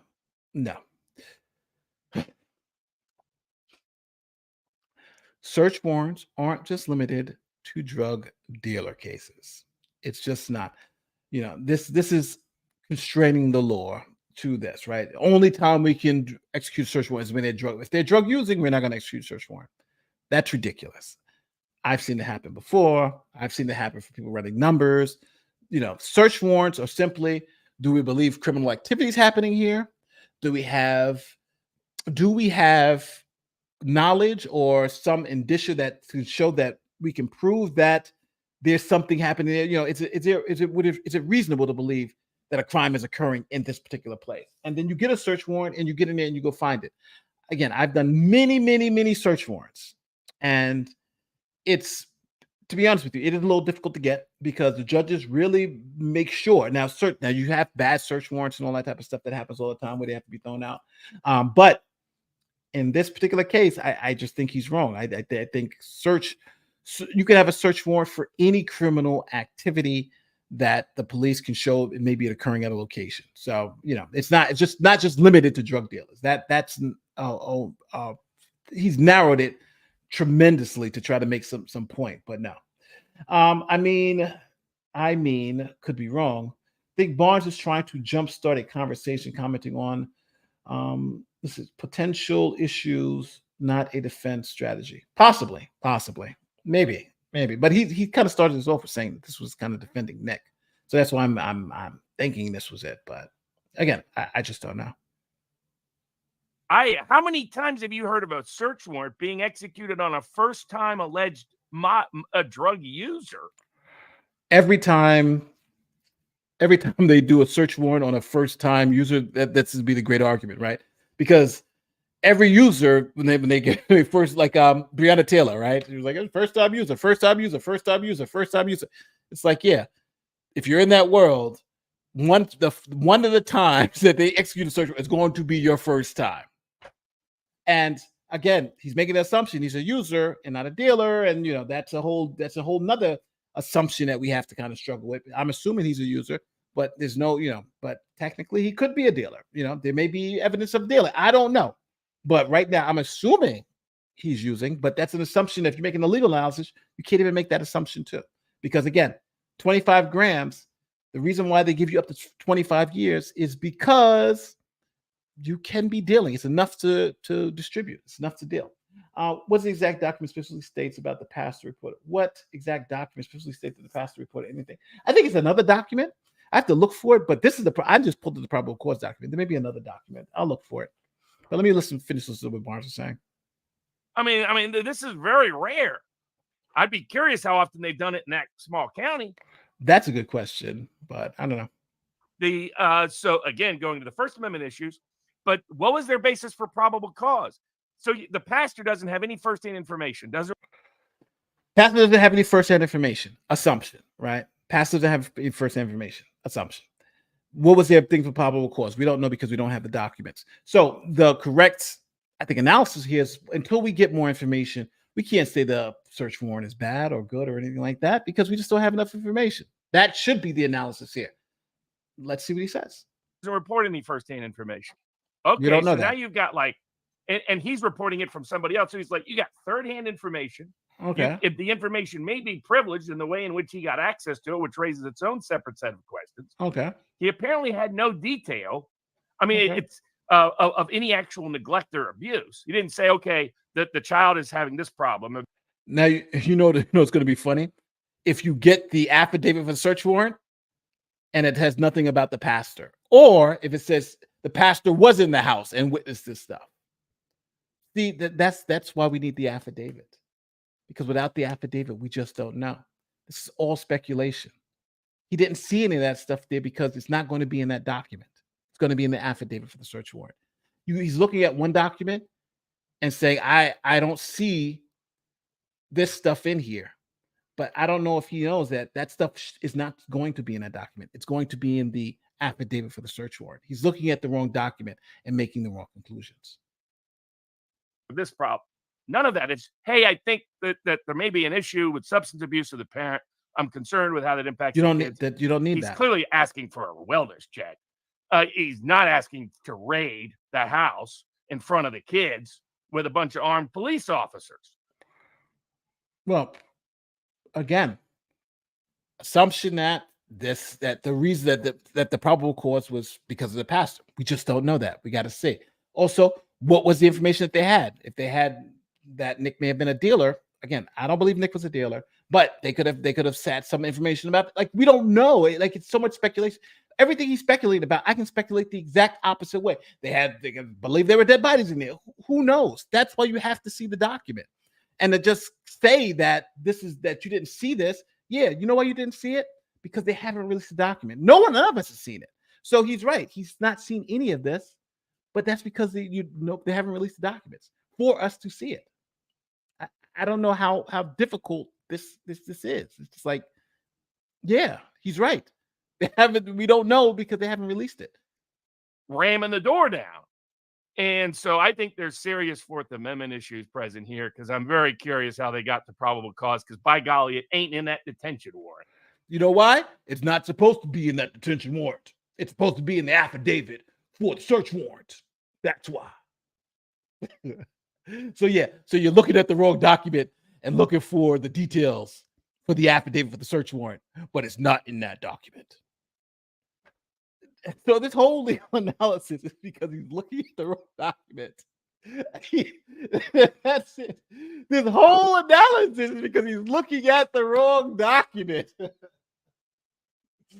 Oh my God. He's looking at the wrong document. Yeah, it's not going to be there, man. It's going to be, you looking for the affidavit of the search warrant. It's not there. It's not supposed to be there. Oh man. Oh man. I don't know. It's funny to me. And then we still have another one, because they're busy. Hold on. They said, what is this? What is this? Somebody said, free Nick. All right, base Nate. No, what is this? What is an affidavit? Who was the affiant? All right. So generally, to apply for a search warrant, you have to be a cop. So a cop is the one who's going to be the affidavit. He's going to detail, like, this is the reason why we believe there's probable cause. So when I was a DA, the cop was the affiant, and then they sometimes have CIs or confidential informants, or sometimes the cops would be undercover and they would go and tell us. So in this particular thing, you would have a cop who in this case, you would have a cop who's the affiant who would say, this is what happened. Then they would either bring in the person where they got the information from, or they would show the judge, like, this is how we know that it's likely there's drugs inside there.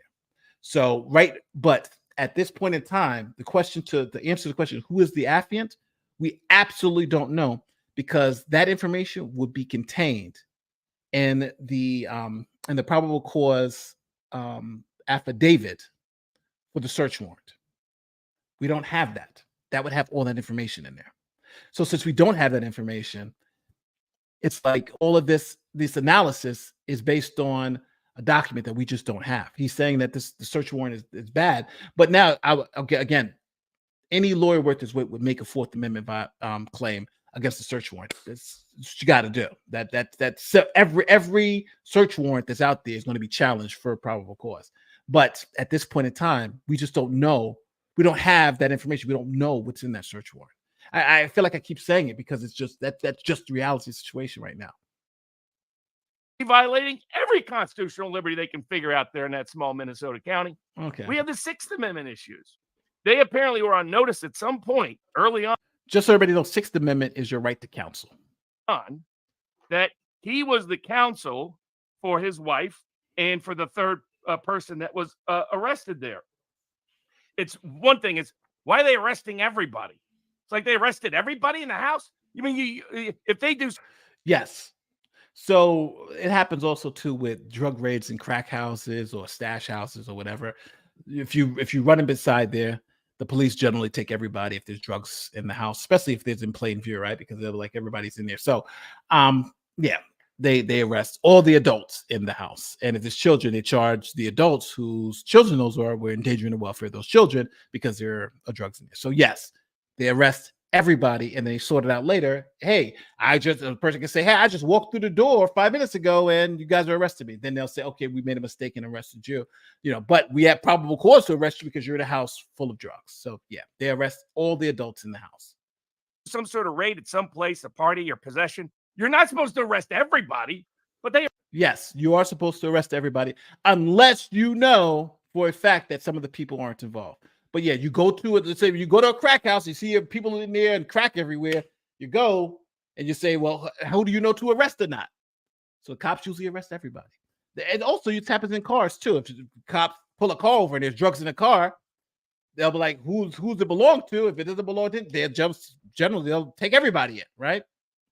So I just don't know. Yeah, if they go to a house that has drugs, they arrest everybody. They arrest every adult. Yes. So the kids get forced out of the house. That raises its own question. Clearly, they didn't have money. I don't know how that raises its own question. That's kind of what happens. So much evidence on the third person, because then they dismiss the charges 2 days later. exactly, because they arrest everybody in the house. You're in a house with drugs, guns, and kids, right? Then they arrest everybody. She goes and says, I was just a nanny. I wasn't living there. I didn't know about the drugs because they were in the bathroom, right? So they say, okay, well, we believe you and let you go. And then if they find any more evidence that she was involved, then they will probably lock her up. So I'm assuming that's what happened. Again, that's an assumption. I'm making it very clear. That's an assumption. But if they drop the charges, it's more likely that's the reason why. So her name is April Imholt. They dismissed her charges? Mm-hmm. All dismissed, all gone, all finito. Some people might be hypothesizing that means she's cooperating with the state. There's always a possibility that that's why they arrested her. But here's the issue. Did they talk to her? If they knew Rekieta was her lawyer, did they talk to her without notice to Rekieta? Yeah, this is big. This big assumption. April agreed to Nick representing, especially as she has been released. Big assumption that April agreed. Yeah, that is a huge assumption that she agreed, because again, so let's say if I go to the courthouse and I say, I'm this person's lawyer, they're going to look at me and be like, for what reason, right? That person has to tell them, hey, my lawyer is blah, blah, blah, blah, blah. Or somebody has to tell that person, hey, we've hired this guy to be your lawyer. And that person has to accept my representation. So just because Nick says I'm representing these people doesn't actually mean he's representing these people, because it's their right to say. So they have to say, I want an attorney. I want my attorney. So you have to express that. So if you don't, then they don't have to give you an attorney. So I'm not understanding that beef here. Legal Mindset on YouTube showed the search warrant affidavit. I didn't see that. Maybe did he show the search warrant affidavit? I haven't seen it. Let me see. No, yeah, I was on with him this morning. I didn't see it. Matter of fact, he says it in that live stream. We have not seen the search warrant affidavit. He couldn't see. He doesn't have the search warrant affidavit. Maybe it could have been later, but when I was with him, we absolutely, that was the one thing we kept saying. We wish we had the search warrant affidavit. So maybe. Oh, let me go back a little bit because I think I missed something here. Is the probable cause affidavit sealed until trial? Sometimes it could be. It all depends if there's minor children inside that affidavit. Does it require a FOIA request to obtain? Some of us have written FOIA requests to obtain the search warrant affidavit. So stay tuned for that. And sorry if you already answered this before. I just joined. I'm just curious. Yes. So we have asked for FOIA requests for any affidavits. Some people have asked for FOIA requests for any body cam footage. So things are in the works right now.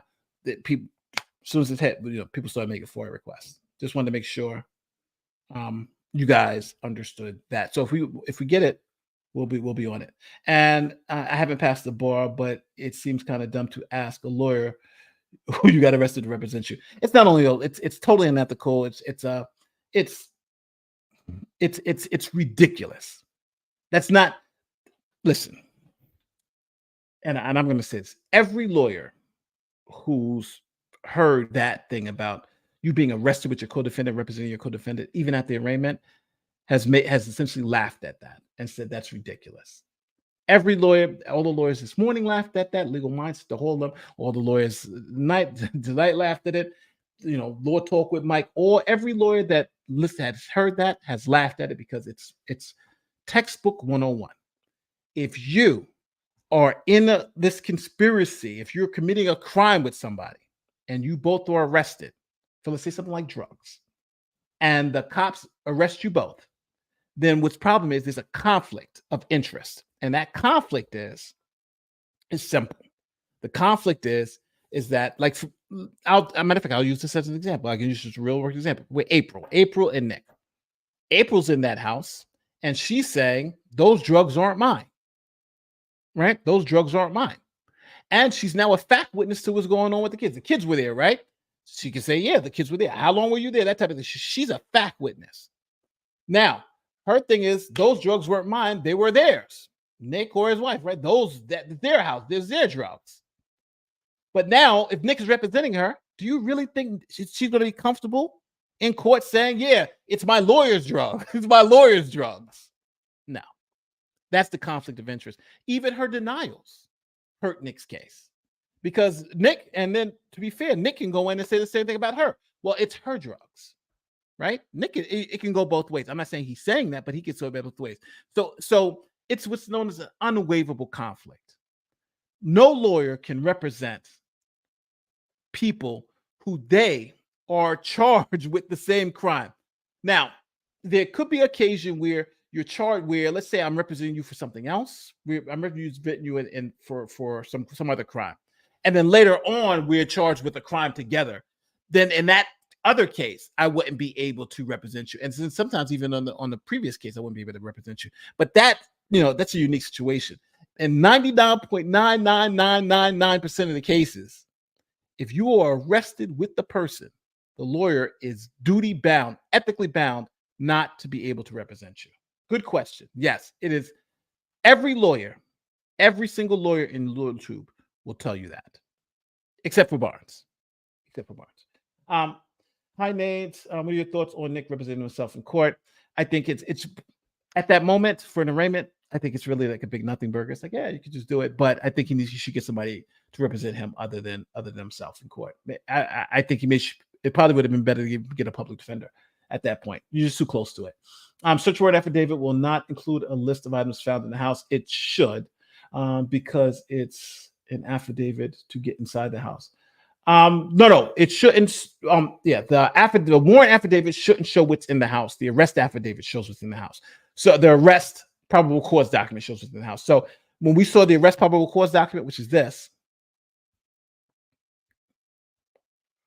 it shows what's in the house. See, statement of probable cause. So this is statement of probable cause for the arrest. It shows what they found in the house. But the search warrant affidavit is not going to show what's found in the house because it was written before they got into the house, if that makes sense. So yeah, so that's a good point. So that's how you know this is not the search warrant affidavit. It shows what's in the house. The search warrant affidavit is telling them how you got into the house. Correction, it was the statement of probable cause. Yeah, that's what this is. The statement of probable cause. It's not the search warrant affidavit. And that's how you know, because it lists the things that they found after the search. The search warrant affidavit tells you what we're looking for in the search. So yeah.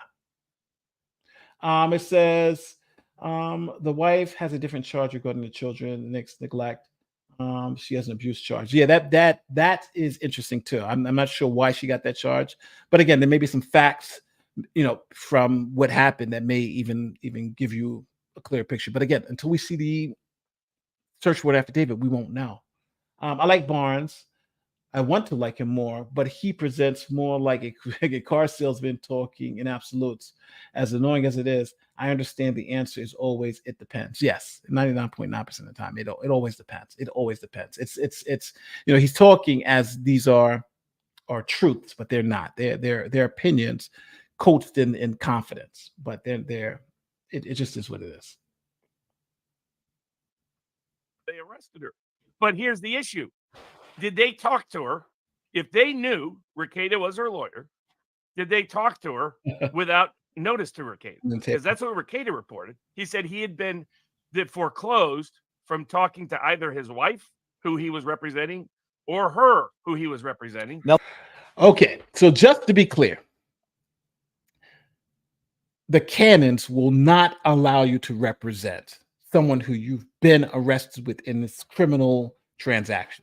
That is not the way it works. So yeah, he goes to the jail. It's like, I'm representing them too. They probably laughed at him. It's like, come on, really? Come on, no. You're not representing them. You're arrested with them. You guys are all going to jail together. They should get public defenders to go through the arraignment. You can't represent them. You're locked up too, right? So this argument is, it's absurd. It's an absurd argument. I'm just gonna, and you don't ask me. Ask any other lawyer. It's an absurd argument. It just is. I understand why Nick did it, because he wanted to do it, and it was so unique. The judge was like, "All right, I'll just let you do it." But no, in no jurisdiction will they allow you to represent a client who you're a co-defendant with. No, you can represent yourself, but you can't represent because your interests aren't aligned. It's just too messy, and it's not waivable. You cannot waive that type of conflict. Let me continue on with this. Let me see. Barnes is looking real shame. No, well, he's saying he has this is his opinion, but I just it's this is ethics 101 stuff. It's ethics 101 stuff. Now, let me stop you there. Put him on immediate notice. He says he put them on immediate notice that he was representing them. So that's Sixth Amendment right to counsel issues. There's also Miranda issues because they'll said they would have Mirandized everybody. But it's like, did they arrest her solely to scare and terrify her into telling whatever story they wanted her to tell outside the presence of counsel? So they didn't have probable cause for the arrest, didn't have probable cause for her detention, and then invaded her Sixth Amendment right. So didn't have probable cause for her arrest, didn't have probable cause for her detention, and didn't invaded her Sixth Amendment right. So all right, so the probable cause for the arrest, I think it was the fact that she's in a house with 25 grams of cocaine, right? That's probable cause for an arrest. You're in that house. What also with the guns and the children who are being injured. So yeah, so that's the probable cause for the arrest. Anybody in that house, go to a crack house, sit down, and when the cops raid it, you're probably going to get arrested. That's enough probable cause. You're in the house with the drugs. Probable cause to be detained. That was a probable cause to be detained. Now, one thing he doesn't know is what led to the search warrant. So, you can just do that. And then the last thing is the Sixth Amendment right violation. Nick, by law, couldn't be her lawyer anyway because he was arrested with her. So there's no Sixth Amendment violation. So I don't know. I don't want to overcomplicate it, but that's as simple as it is. I just don't know what he's talking about here. In order to secure whatever favorable testimony they possibly could as payback to Rekieta being a high-profile public critic. Again, so now we get back to the motive, right? They did that to her. They violated all her rights. They let her go uncharged to get her to talk about the nothing in the bathroom because Rekieta says bad things about them on YouTube.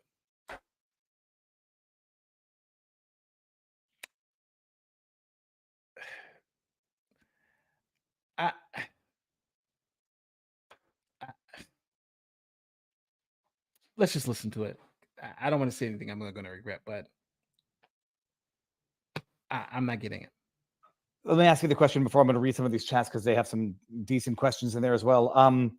It's one thing to say I want to represent someone and I'm being denied counsel. Can a co-defendant who's an attorney represent another co-defendant? Oh, yes, and I'll give you an example because the government's done this nonsense to me. Okay. So one of the games the government likes to play, they did it to Gotti when they finally got him, is that they try to find a way to separate out the client from the lawyer. And now I was very public saying, if you're in a situation like Nick's, get independent counsel right away. It's the first call you make. You make sure they're all lined up. You make sure the cops all know. You make sure everybody all knows. That's just tactical advice. Putting that aside, that still doesn't change the constitutional analysis. So absolutely, he can represent them, and they can challenge it at a later point about whether there's a conflict, an unwaivable. No, if there's an unwaivable conflict of interest, you cannot represent her at all. This is ridiculous to even pretend this is the case. You cannot represent her at all. It's so you literally have a conflict of interest. It's just like saying, again, if she can go to that arraignment and says, those are Nick Rekieta's drugs, and I want to plead out, right? I want to say guilty and say those were his drugs, and Nick's her lawyer. Now, is Nick going to say, okay, yeah, that's a great plea. You should definitely take that plea and make sure you let them know that these were my drugs? There's an obvious conflict there. So even at the arraignment, you cannot do it. So I think the violation of her rights is if they had Nick become her attorney, that would be violating her rights. But again, I think this is starting to get to desperation right now, just to be honest with you. I can agree that law enforcement and judges may have reacted in the extreme because of Nick's public statements about them, but no doubt he gave them cause for the arrest. Again, you would have to, but the one thing you'd have to show me is that they even heard these statements. How do you even know they even listened to listen to Nick's channel or listen to what Nick says. There are people out there saying bad things about me. I don't know because I don't listen to them. So that's going to affect the way I treat them if I don't know they made the statements. You have to show that they at least knew they made the statements. So that's a huge assumption that's being made. Has Bond mentioned the Snipes trial yet? Maybe. I don't know. Not yet. Please make the bourbon with Bonds debate appearance. I may. If I'm invited, sure. What the question of if he could represent be a question of law, though, so would need to be argued in court, and this would have been the first appearance. Well, in some instances, you could make the argument as a matter of law, but at the first appearance, she's up. You say, "Who's your attorney?" It's her co-defendant. At that point, again, when this happened, when I was a prosecutor and this happened, she says she was I think it was one time it was a lawyer with his girlfriend was arrested. I forget what they were arrested for anyway. But anyway, she was like, "Yeah, my boyfriend's my lawyer." And we're like, "Oh, but they were arrested together." Okay, well, he can't be your lawyer because there's a conflict. So we had to send her back. She went and got a public defender. The public defender came and did those, and she wanted to waive it. And they were like, "We can't waive it because of this conflict." So that's what would happen. You can't just it's even if it appears at the first hearing in front of the judge. If you say my lawyer is the co-defendant here in New York, they will not let that proceed. It's done right at that moment because your rights are being violated as a defendant. Even if you want that person to be your lawyer, that's still violating rights. When will the affidavit be available? I don't know. Whenever it is, we're going to check it out. That's the kit and caboodle right there. If there's no probable cause in that affidavit, then Nick is free. So that's what it is. So let's go back to this. But the government has done this multiple contexts in my cases. Mm-hmm. They try to always separate out the defendants. Usually the defendants are best served with joint defenses, often joint representation. But because they know that the best way they get people to point fingers at each other, both of them usually go down. Linda. That's how that tends to work, particularly in husband and wife situations. But the other aspect is they also, if the lawyer's real effective, they go after the lawyer. So years ago, I had a case in which my client sort of stumbled into a massive Obama scandal. Okay. And the scandal was that the Obama administration was using the IRS to enforce Obamacare. And it was the pretext by which the Obama IRS who already had everybody's most private information through the financial records they confess each year on their tax returns and their other mass gathering of it. Part of why they want the PayPal information and all the rest. It's to put you into the surveillance grid. It's not about making sure they accurately collect tax. Okay. But what they did in this context is they were stealing everybody's medical records. They were going around to medical care providers and record keepers especially, and forcing them to turn over all of their medical records. This was information that gave them, I called it J. Edgar Hoover's wet dream of a blackmail file. And they had stolen the medical records of every judge in the state of California, and I'm sure they were doing it across the country, of every Major League Baseball player, of every screenwriter, of every movie director, of every movie actor, of every movie producer. They were stealing all of it. And basically they had blackmail on some of the most powerful people in the world, either in terms of social influence or political influence or legal or economic influence. Because, they knew who had been in for sex addiction rehab treatment, for example, right? That kind of thing. And he stumbled into it and started to report it. And the IRS decided to put him under microscopic inquiry for criminal tax cases and tried to lock him up for life. And he hired me, and I was the hit. I exposed what they had done on the medical records, started exposing their other misconduct. The prosecutor involved was very politically connected. So just to be clear, Barnes is representing him on the tax case. So we have the tax case. Barnes hasn't been arrested. He hasn't been charged with anything. This guy was arrested, and Barnes is representing him. There's no conflict here, right? Just to be clear, there's absolutely no conflict from what Barnes is describing. He was the guy that was picked by the Obama administration to handle fast and furious charges in another jurisdiction. That's how politically ambitious this guy was. But the IRS got very agitated, and his office got very agitated that I was having a lot of success.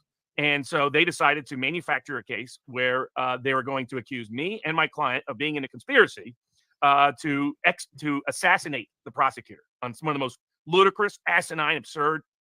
So now Barnes is saying that there was another case. So that case that he's representing him on, there's no conflict.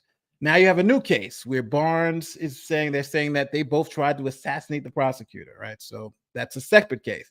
Now, in that separate case with the conspiracy, Barnes should not be able to represent that guy because they're both in a conspiracy allegedly to have done. Obviously, they weren't, but that would be the conflict. So let's see. So was he able to represent that guy? Charges ever. But their whole goal was to separate me from the lawyer. Say, oh, now you can't represent him anymore, Barnes, because now we got an allegation that. Well, not for the prosecutor thing, but for the tax stuff, you can still go on. Accusation against you two, and if you don't play ball, Barnes, it'd be nice. Maybe this has a death penalty statute that this carries with it. Mm-hmm. And my attitude was, F you.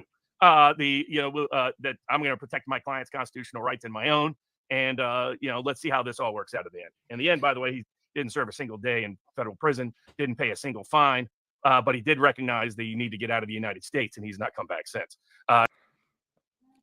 So he's never actually told us if he represented the guy in the criminal case. So so there was no conflict in the tax case. There was a criminal allegation. He didn't even say if there was a case or if they filed any charges. I'm assuming they did, but he never mentioned that. So, they can make an allegation, but what did the charges file? Was there a grand jury indictment? Those things change the analysis here.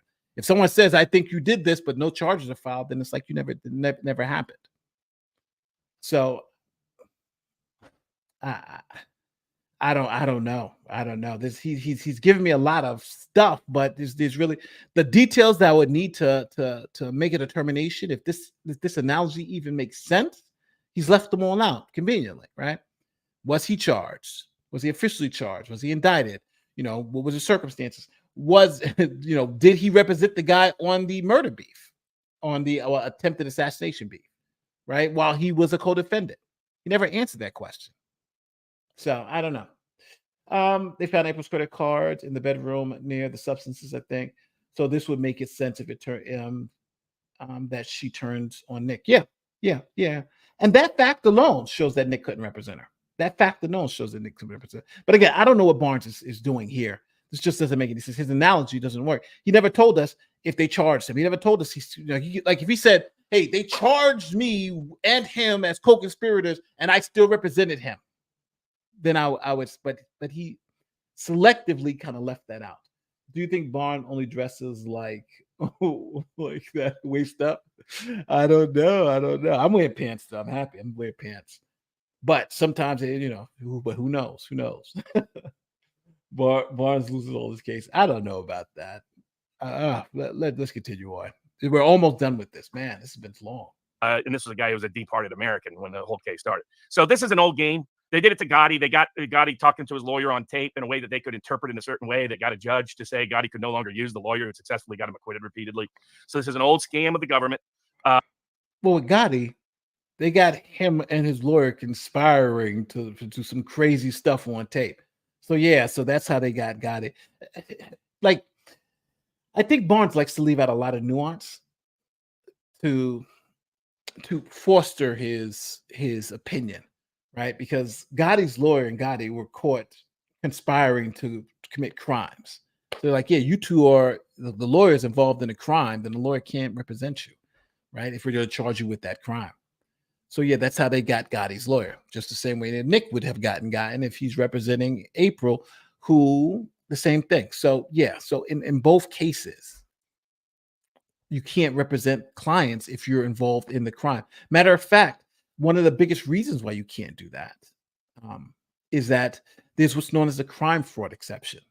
So if I'm your lawyer and we're committing a crime together and we're talking about that crime, none of that stuff is protected under the crime fraud exception, because now everything that you've told me or I told you, the government could easily be. So the crime fraud exception, that's one of the main reasons why you can't represent one of your co-conspirators, because as soon as you start talking about the crime and stuff, it's not protected because you're involved in the crime.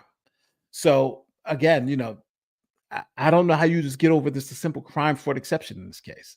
in what he's saying. But it seems like, but again, don't trust me. Any lawyer, call your local bar association, call the ethics number. They'll tell you. Call the ethics number. Call any lawyer will tell you, hey, can you represent someone who you've been arrested with? They'll tell you, no, it's obvious. So I don't know where he's going with this. His analogy doesn't make sense. His story about it happening to him. He never said that he even represented the person in a criminal case. He just represented the person in another case before. So there's a lot going on here. I don't know what's up with Barnes, but let's continue on. And it's never an excuse, and they know that. So that's where I think all the law tubers out there, I understand people's personal concern for Nick. Everybody wants Nick to do well. Nick has been a stand-up guy for a long time. He's helped a lot of people. Yes. By everything I've ever seen, he's a stand-up family man. He's a guy that stood up for Kyle Rittenhouse, was his lead advocate in the court of public opinion. That's true, and yeah. I'm glad he exposed corruption when he saw it in his local jurisdiction. Everybody wants him to do well. But what law tubes should start to focus on, in my view, is what the heck's going on in that county. This looks like serious, significant constitutional violations as punitive retaliation against someone they don't like.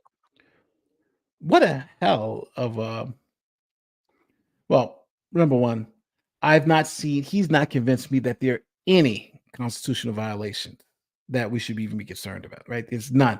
His analysis is all junk. It just is. And he's saying we should be talking about these constitutional violations, but I just don't see his logic doesn't make any sense.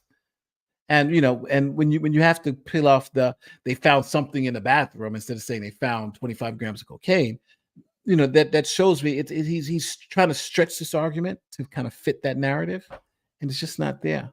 I would love to talk about real issues. Like I think there may be real issue with the Fourth Amendment after I see the affidavit for the search warrant, and if there's no probable cause, I'll be the one begging. There's no probable cause here. There's no probable cause here. Everything should be thrown out. But we're just not here at that point. So again, I just don't know. I don't understand what he's trying to do here, but maybe he's thinking about it in like 7D chess, and I just don't see it. And we should all be concerned about that because that can happen to any of us who call out corruption or fraud in our government. I'm going to read through as many of the super chats that relate to Rekieta before we move on to the other subject. So again, and remember, his whole argument hinges on the fact that they're doing all of this to get Nick because he said bad things to them on YouTube. That's the whole crux of this argument. That's where we're going with. Right? There's no evidence they even watch Nick's show. There's no evidence they even see that. But that's this whole thing hinges on that. That's their motivation. That's their motive. And it's not just one or two people's motive. It's the district attorney's office, the police officers, and all the judges. Right? A grand conspiracy. All because they want to get Nick. And, they found 25 grams of cocaine. Well, it's just they found something in some guy's thing, something that the government doesn't want you to shake. The 25 grams of cocaine. There were kids in the house. Yeah, even though they're there with felony weight drugs, right? It's like, he wasn't harming them, so I don't see it. And they got felony weight drugs with firearms. Well, we're going to overlook the firearms. He should still be able to carry the firearms, even though it's illegal in every state to have firearms with drugs. This is the argument. And this whole reason for them to do all this. And Nick should be able to represent his co-defendants that he's been arrested with, even though it's a violation of the ethics code. Okay. This is essentially the argument. It's a little disturbing. I don't know. Probable cause have come from seeing Nick with apparent powder on his nose on a live stream. I haven't seen that. I've seen people There's commenting on that. nothing in there. See, that's that's not enough probable cause. Just seeing the powder on his nose, it can lead to you to make more investigation, but I don't think that's enough because you don't know what the white powder is. Because maybe they drew some connection, maybe they used some evidence. Nothing. None of that is in the probable cause affidavit for detention. Yes, he's right. None of that is in the probable cause affidavit for detention because it's not going to be in there, and he keeps hammering that. But now everybody on the stream knows that it's not going to be in there. He's looking at the wrong document. You need the other document. he keeps hammering it's not in the probable cause for detention. You know why? Because it's not supposed to be in there. That's not what that's for. It's supposed to be in the affidavit for the search warrant. So you're right. So, he's looking for it in the wrong place. Yeah, unless it's in the It's probable like, cause. why wouldn't that be in there? Even if that was the basis, the guy included whether the dishes were dirty, right? I mean, you would expect that fact would be in there if it existed. Mhm. Yes, the dishes were dirty because that occurred after the search warrant, right? But we want to know why they were why they had probable cause to search. So I just. Even if it's cleared up, there will be no understanding to stop swatting Nick. His address was given out during the hearing. He looks unwell, though. There was no Glock in Nick's police report. The gun was under the bed, an unloaded Sig Sauer AR. The spent shell was a 22 caliber. No 22 caliber was listed in the police report. So the whole basis. There are people who often carry different things in bullet and unused shells. And Pasha says, if the charges are true, the children get the short end of the stick. If the charges are false, the children get the short end of the stick. I think even if the charges are false, we've witnessed a behavior that should what the government's capable of. I think there's serious problem. For example, that judge should have disqualified herself right away. Who signed that search warrant? Why? So we have a judge who signed a search warrant, but we don't know who the judge is, but the judge should have disqualified themselves.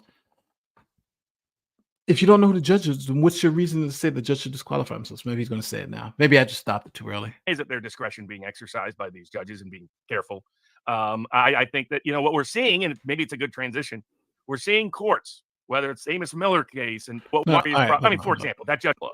So why should the judge? I rewinded a little bit. Should what the government's capable of. I think there's serious problem. For example, that judge should have disqualified herself right away. Who signed that search warrant? Why is it their discretion being exercised by these judges and being careful? All right, so the judge signed a search warrant. You don't know who the judge is, but that judge should should have recused herself. And on top of that, you don't even know what was in the affidavit of probable cause to lead the judge to sign the warrant. And now the conclusion is that the warrant is bad because the cops, prosecutors, and judges all wanted to get Nick because he says bad things about them over YouTube. Okay.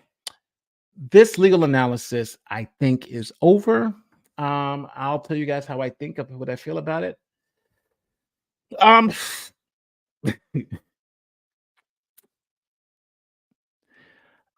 understand Barnes wants to help his friend, and he wants all of us to, I think, to be more out there to maybe help Nick. But I don't think this is the way you help Nick by just kind of just making these arguments that are just bad on their face. They're just bad. They're not even close to being good. I'm just being honest with you. They're just not. They're just not. And it's kind of shocking to see, just going through it, because like some of these things, I'm like, how the hell do you get into these conclusions? Aaron Mote said on the stream something, calling cops on Nick again. He gave the probable cause for the search warrant. Okay, see, so it's not even, well, again, if this is correct, it's not even the pastor, and he's meeting with the police tomorrow to give more evidence. So now he was in the house. He even has pictures of himself in the house. If he's in the house and he can prove that he was there and he saw coke, then yeah, that's enough probable cause to get us. If Aaron is the source, so it might not even be the it may not even be. Barnes' legal analysis is so solid, though. Yeah, it's so solid. It's so solid. It's so solid.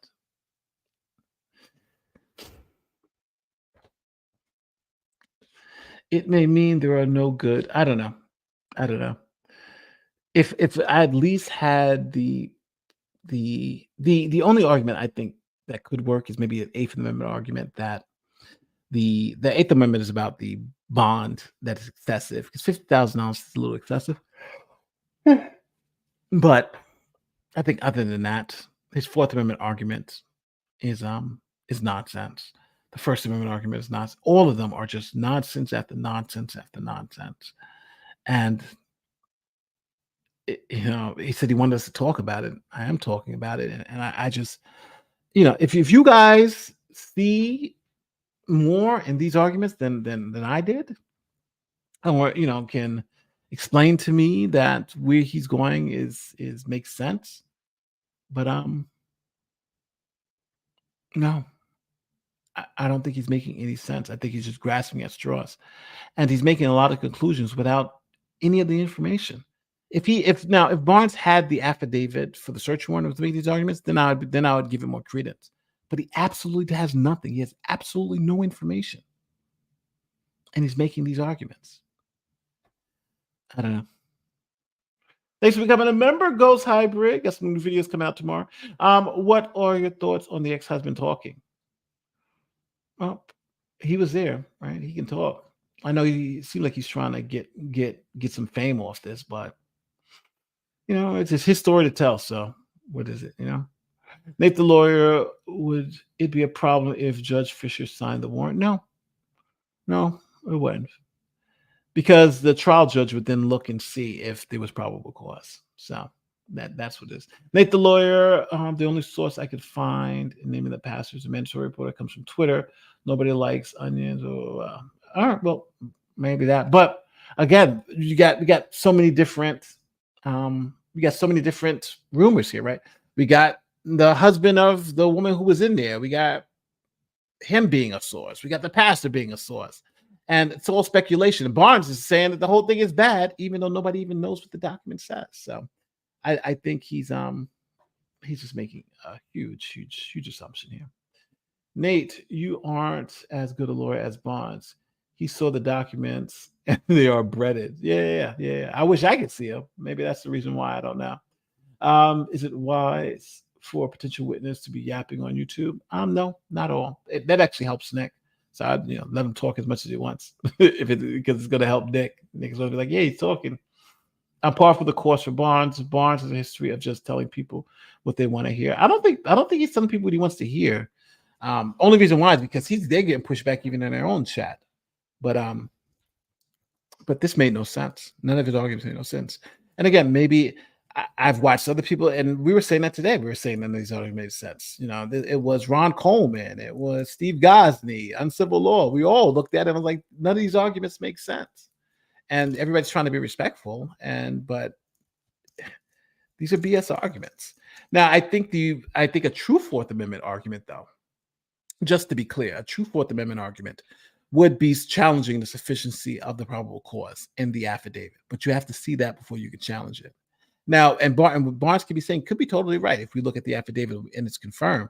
But until then, everything he's saying is just is speculative at best. At best, there's no analysis to be done here, unfortunately. So, with that being said, we looked at it. We tried to see what's going on. It was what it was.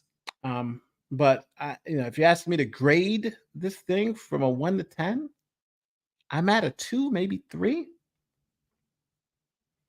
And that's me being generous to a friend.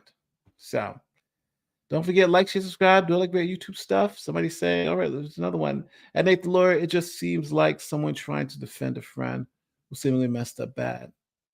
Seems like enabling to me. Yeah, I don't know. It just.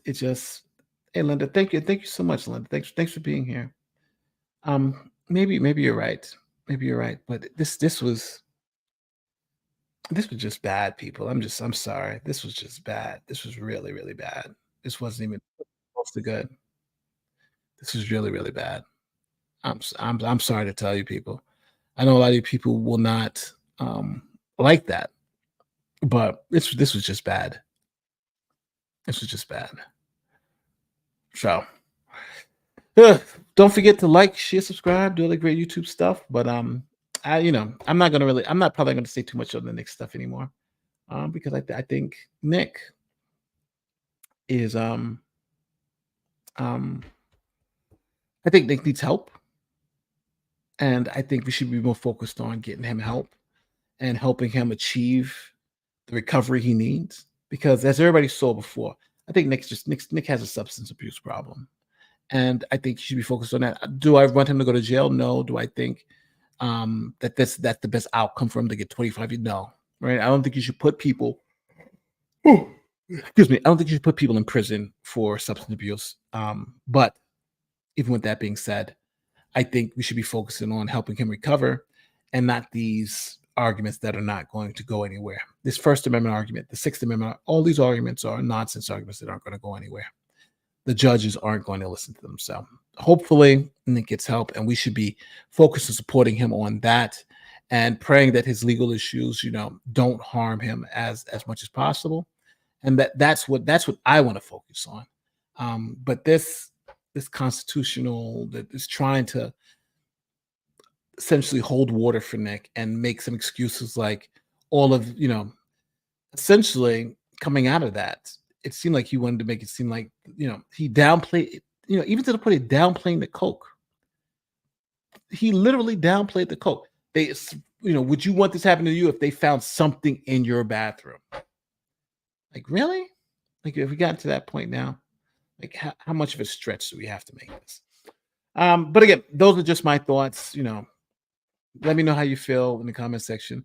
I've been reading the chat like crazy, and it seems like everybody's kind of in the same vein. So I don't want to beat this thing to death, but we've been at it for 2 hours and 15 minutes, and I'm tired as crazy. So if anything, like, share, subscribe, do the great YouTube stuff. I'm going to see you in the next one.